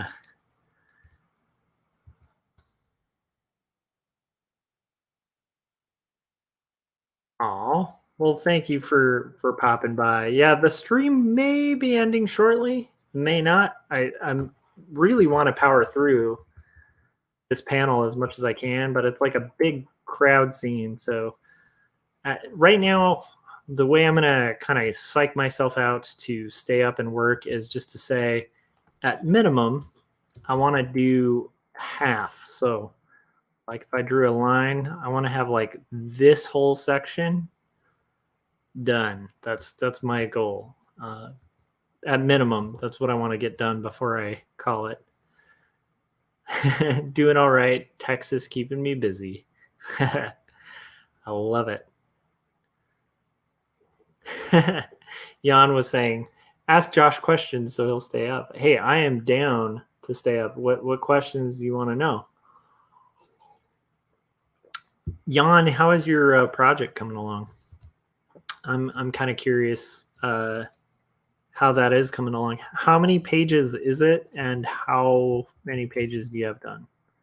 Or are you at the rough stage? I'm just kind of curious how it's going.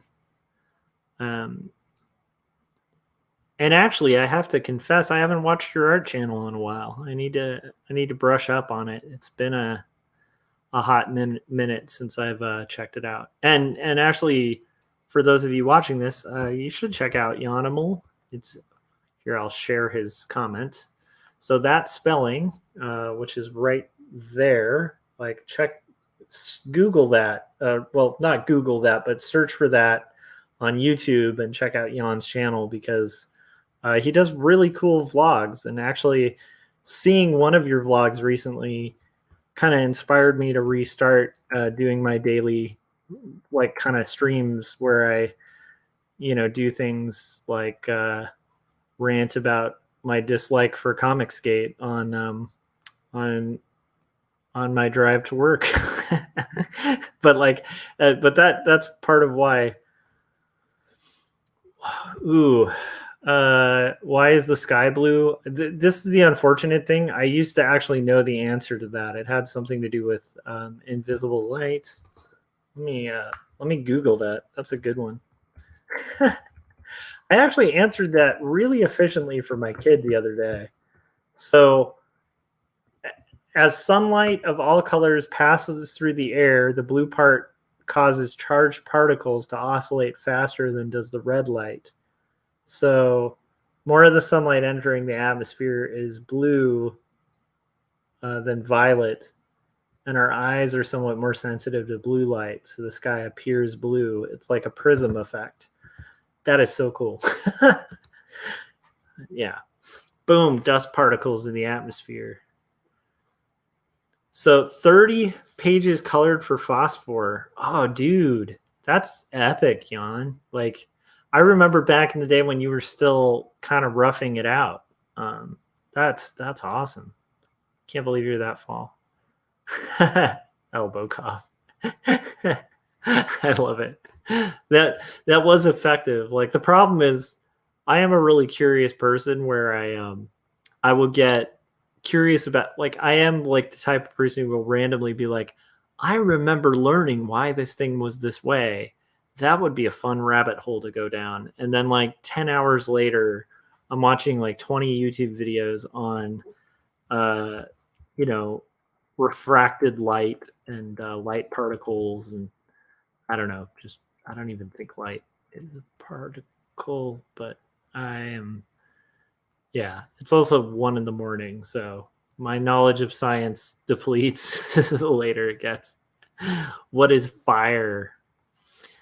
Well, I could show you in a second. Let me see. These are great questions. Random bits of info, the best. Look them up all the time. Yeah, they are great. I want you to tell me what fire is, because I actually, even that one, I would struggle with. I know it has to do with carbon, but my brain is just dead right now. I do think that that hair is kind of fun to draw, weirdly enough. Like when it's dark hair and you get to do a little bit of feathering in there, kind of fun to draw. It is weird though when you're working on digital art and you get all up close and you start seeing all those pixels at the, when you're really zoomed in. I remember that took me a while to get used to, where I was like, why is it all boxy? And then you kind of start learning. Although technically, like if you see the lines under this that are like in cyan, like that is how this pitch project's a little different than the way I usually work, because usually the way I work, once I've scanned my inks and stuff, they look like more like the cyan. If you see the actual digital version of it after it's scanned, because I like to alias my lines so they print out all crisp. But when you're working with something that has like multiple gradations like this, you can't have that. So you do all this anti-aliasing business where it's all blurry. It starts looking all video game-ish when you zoom in. Runaway chain reaction of oxygen being added or something. Okay, now I'm really curious.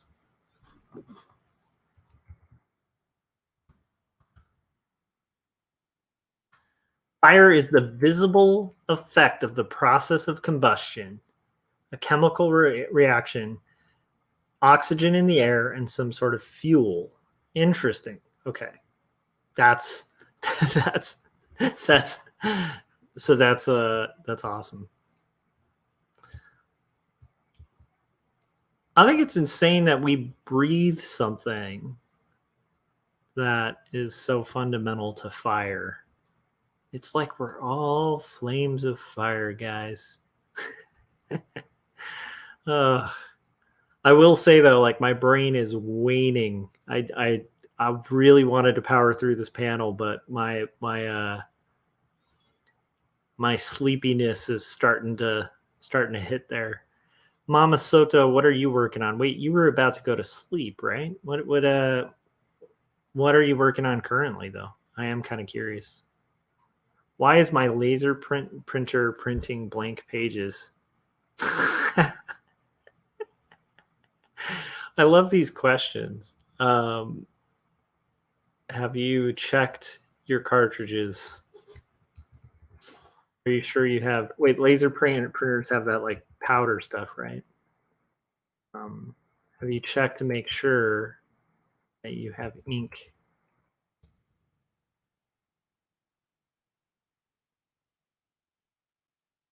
There's also that what's that? You're working on watercolor flowers? That sounds awesome. Traditionally watercolored or digitally watercolored? feel like watercolor is definitely one of those things that you can kind of do digitally, but it never looks quite as pretty as like the real deal. Although my wife is like she used to do most of her kids' books with watercolor, and she actually, I should plug her work too. It's My S Kemble. If you guys are ever curious, you can just Google that and find her work. But it's she switched to like doing to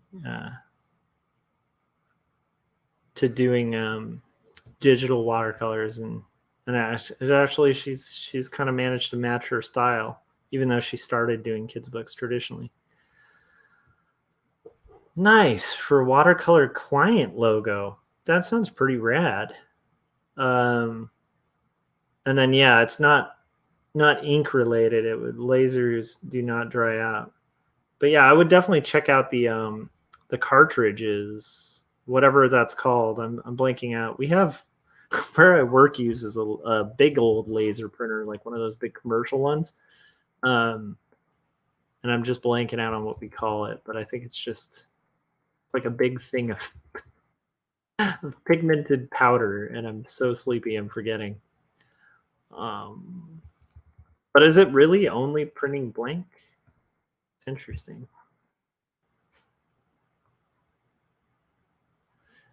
Could also be if you're printing from, like, there are some things that don't translate well to laser, like at my work, sometimes if there's a lot of gradients on a vector file that I'm trying to print out, it actually won't translate to the printer. So I have to print from Photoshop or from a raster program, because for some reason laser printers sometimes don't read vector effects very well. So that could also be, I'm just speculating, but that's definitely been a time where I've had that issue. So maybe that might be another cause of it. Oh yeah. Adam was saying, I asked him something about a diagnosis. Okay, so Adam, like you sought out like getting the autism diagnosis. Are there benefits that you've experienced from getting the diagnosis, like other than just kind of peace of mind? Like, or I'm just kind of curious. For me, it's like a part of why I really want to seek out kind of finding out more about it is just like mainly curiosity and sort of my obsession with like truth. So I'm like, I just want to know. But I definitely also agree with like what you were saying about, like, I think I just kind of do know, but still, I don't know. There's something about it that it's just gonna kind of eat at me, like in my brain for a while until I actually kind of look into it further. Much like a YouTube rabbit hole or something. Yeah, check out Mai's work. She's amazing. It's MAI. But yeah, she is a pretty incredible artist. And it's been a pretty cool year in that sense. Like it was weird because it's like we took a mild financial hit during the beginning of the COVID thing, where everything shut down, and where I work was impacted, and we took a mild financial hit. It was a pretty big one, but weirdly enough, like right after that, like my wife just started like picking up a crap load of freelance projects and has just nonstop been flooded with work all year. So whenever she finishes a kid's book, it's just like another one comes. And I don't know what that is. I feel like we've been really fortunate to have that, because that actually helped us do okay this year and get by okay, and managed to kind of get out of some debt and stuff too, which was really cool. But it was all due to my wife just rocking on freelance and then both of us working pretty hard. So yeah, that was a real a blessing this year, you know. And also, it's just fun to see because she's so talented. It's nice to see her get work. I can't think of any benefits of a doctor giving a diagnosis that I didn't already have from a self-diagnosis, but it made me feel more confident about my self-diagnosis. Got it. Interesting. Okay. That's cool, Adam. That's neat to know. Yeah, that's the thing. I'm not sure, and I like my goal. Yeah, see, that sounds about right. Yeah, my goal is just to start the dialogue. I don't personally like. My main concern is like throwing money, throwing money at it, you know, because I don't want to spend a ton of money just to like get a diagnosis for something that if I'm this far along in it, like I'm clearly already functional with it. But my curiosity is just like it makes me just really want to know, you know, like and I do feel like maybe there's a bit of that for myself too, like the making you feel more confident about your self-diagnosis. That's kind of my question for myself too. Um, maybe that's just because I'm a skeptic by nature, so it's like I wanna know. Um, but yeah, for some reason, it's just kind of it's something I'm going to pursue a little bit. So I'll try to be more public about that too, because I do feel like even with my son and his autism, like one thing that's been very helpful going through that whole process of learning about it is like people who are vocal about it and like blog about it or talk about it on YouTube and stuff like that. It's very helpful, I think, to hear other people's accounts of it and how they've gone about like sort of dealing with it or like raising their kids or dealing with different things like stemming and you know, things that naturally come up when you have an autistic kid. And so it's like it's been really helpful. But I've also found it really helpful to see accounts of people who have found out as adults, which I've been watching and reading a lot of. And so I want to kind of return the favor in the sense of like I do need to speak about it, you know. Yeah, that's really interesting on the ADHD front. From what I've read about it, ADHD can be like a byproduct of autism. It's so weird how things can be like kind of interspersed or related. Um, yeah, ADHD, depression. There's a lot of stuff that can kind of correlate with it, but the mind is a tricky thing.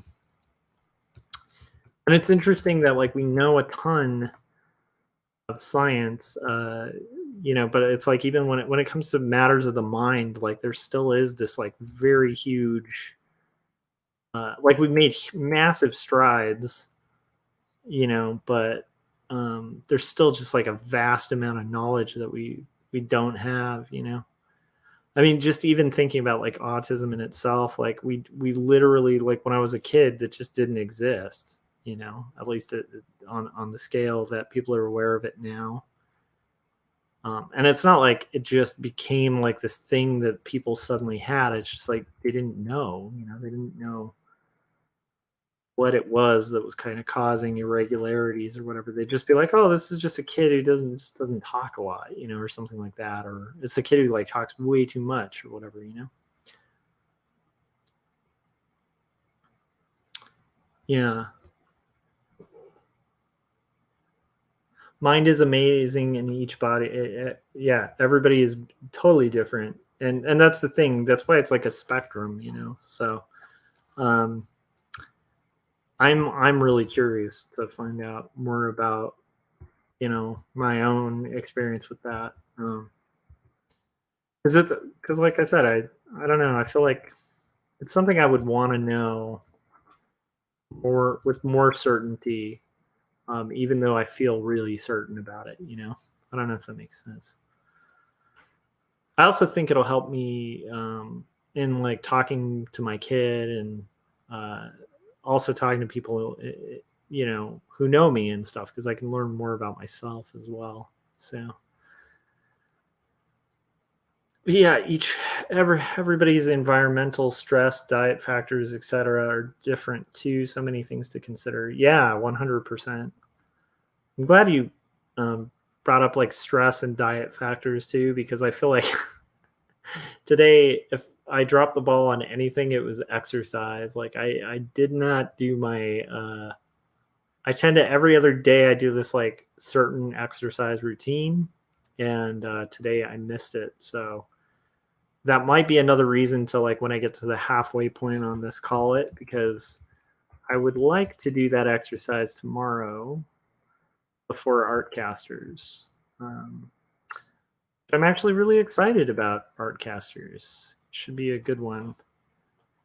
We are having Seth T. Hani on, and I hope I'm pronouncing that right. He has this pronunciation on his website. But I also should confirm that with him before we go live tomorrow. But he's a really good editorial illustrator and makes really cool like limited edition prints.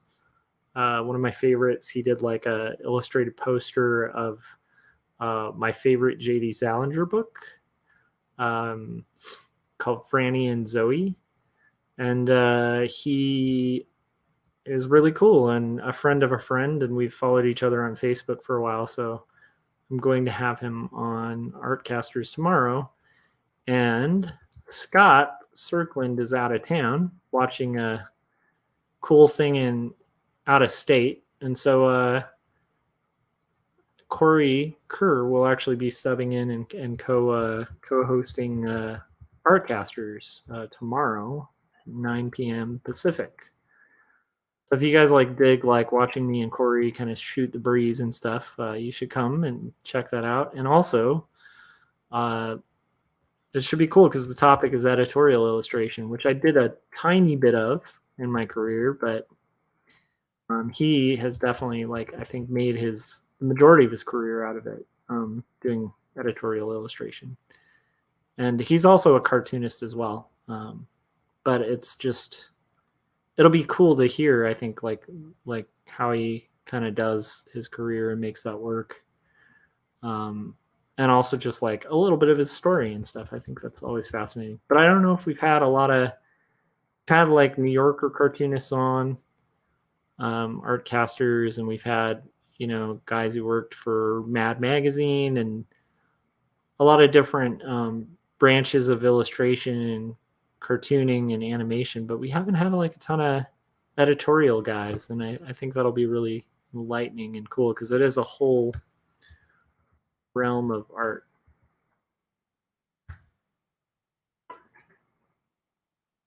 So yeah, so we're almost there. All I have to do to finish this up is get this going. And then I want to do at least half. So I'm going to try to do the background real quick. Luckily, I'm doing the backgrounds really loose, not ruled out. Like, these always take me so much longer when I do them for two stories, because I rule out all of my backgrounds with straight edge and manually create it. So these backgrounds take like 10 times longer, but this style for this pitch, and I decided not to use rulers, so I intentionally am having kind of wonky lines, and it actually looks pretty cool, so I'm kind of excited about that.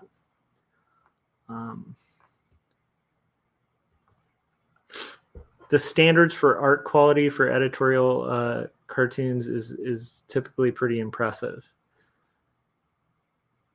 That is 100% true. Oh, and then what kind of digital brush are you using? It doesn't seem to taper or have a sharp edge. So I'm using like literally a default brush that comes with Photoshop. It's called like Kyle Kyle Ultimate Pencil Hard. And so I'm just using the digital pencil and just kind of working with that because I like the limitation and the blunt edge. If I were trying to do more of an ink look, I would definitely be using a more tapered brush. But for this pitch, like I'm going for a different look. And so I actually was using this mainly because it was like didn't have a lot of variety. When I was doing my thumbnails for 2 stories, I was just doing tight thumbnails, and I just needed something that I could block out real quick with. And as I was doing that, I was starting to get a feel for the brush and was like, I could actually see myself like working on a project, like kind of doing more of a rendered version of this.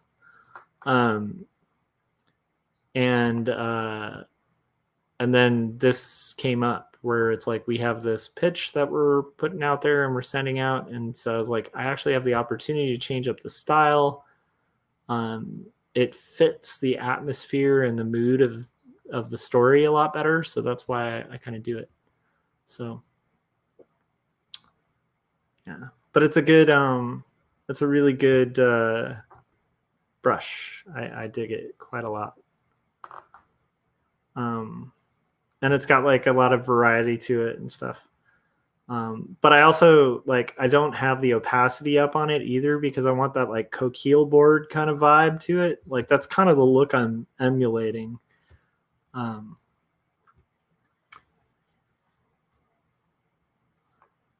Yeah, that's a good point. He said, I've brought Kyle's brushes in the past and his fun naming conventions alone made life so much easier. That's totally true. But yeah, so that's what I've been using and just kind of digging it. It's just a fun, loose thing. But like one thing I try to do, and I do this with traditional work too, is I find myself being more creative with limits. So even if I'm doing like, digital painting, which I've only done a little bit of, I definitely have to do a little bit of that sometimes at work if I'm like emulating a more kind of painterly style. And one of the things I always do is try to limit my brushes. And I think that's a mistake a lot of people make with digital art. Sometimes is like using like 50 brushes. When like most oil painters, like you look into Rembrandt and he was mostly using flat brushes. And Rembrandt liked to use, like three or four sizes of like different varying flat brushes. He didn't use like the pointy brushes. Ironically enough, like the Rembrandt brand usually is known for like making a fairly decent sable that's not quite like a Series 7, but it's up there in quality. And for watercolor brushes, they make great ones. But the funny thing is they're mostly known for like their very like pointy brushes. But Rembrandt himself liked using flat, especially later in his life. He liked using the big slab brushes.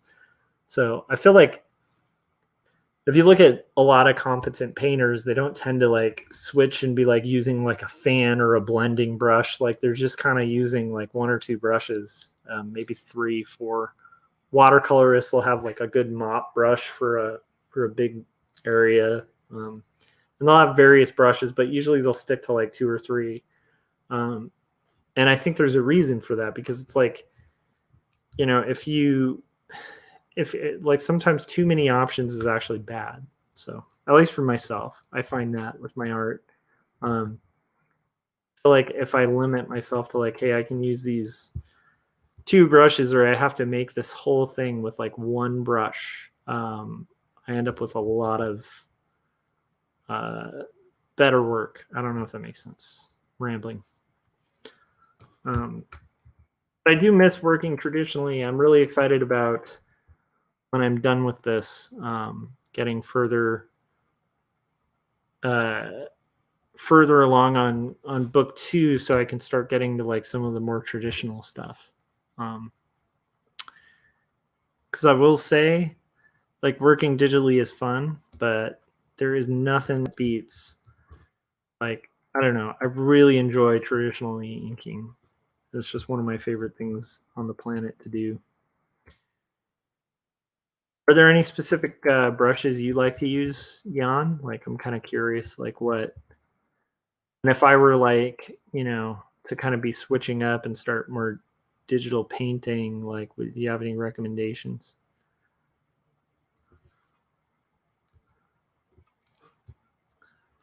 I'm pretty sure this Kyle's one came with this version of Photoshop, but it might not be a system brush. It might just be something that maybe my wife bought because she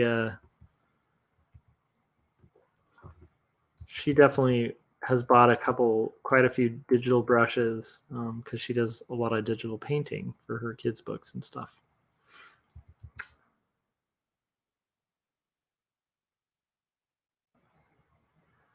I actually have like one of the funnest things to do in Photoshop is just to take like a default brush and just see how far you can go with it. Like a super default brush, like just like a basic round with like, don't put any opacity or anything like that. Or like one of the chalk ones, and just kind of see how much you can get out of it. Oh, see, there we go. So they're part of the cloud. That's probably the thing. That's rad though. I used to know a dude. I'm gonna blank out on his name, but there was a guy on Threadless who did really excellent t-shirt designs. And then like midway when we were all doing t-shirt designs, he started selling brushes, digital brushes that a lot of them were like feathering brushes. And he ended up like making a really good career just off of digital brushes that he was selling. And he was a pretty killer artist. Like he had kind of a Charles Burns-ish style to his work. And I actually used to chat with him too in the forums and stuff when it was like the kind of tight little Threadless community. But I think he's since gone. Oh, Ray Frienden, that's it, Ray Frienden. And I'm pretty sure Adobe bought some of his brushes, but I do remember him having really cool brushes back in the day and being really tempted to get them. Because he had like some really like just great like classic inking style brushes.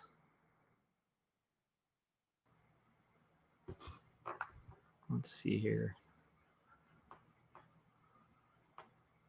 But yeah, I can see why these got bought. They're very nicely designed.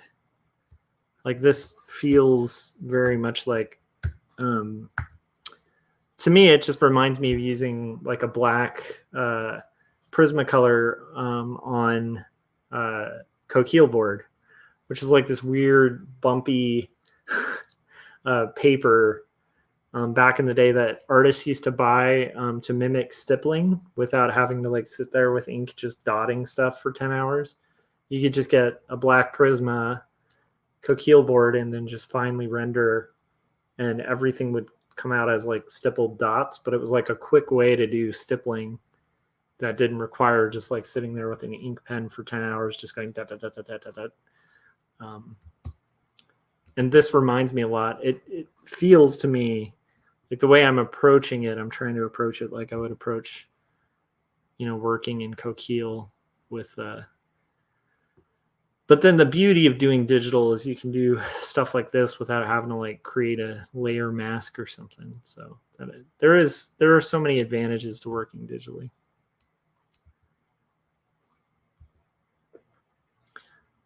Yeah. Okay.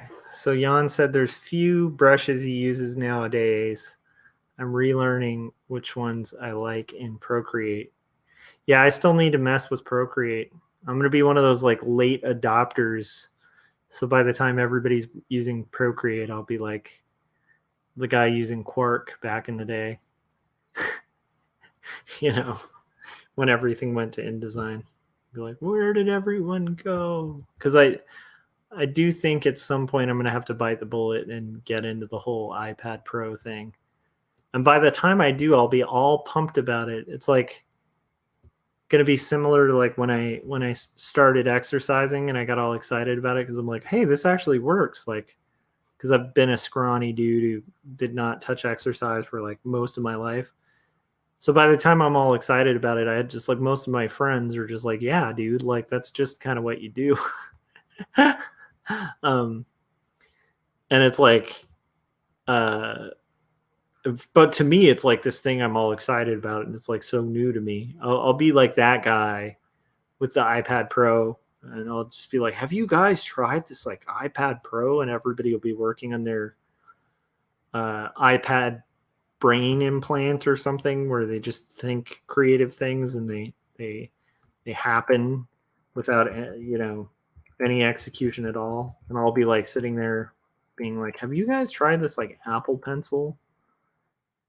Really, really quite impressive. Everybody's like, dude, we're using our Apple brain right now to think designs into creation, and you're stuck on an iPad. That's where my future lies. Yeah.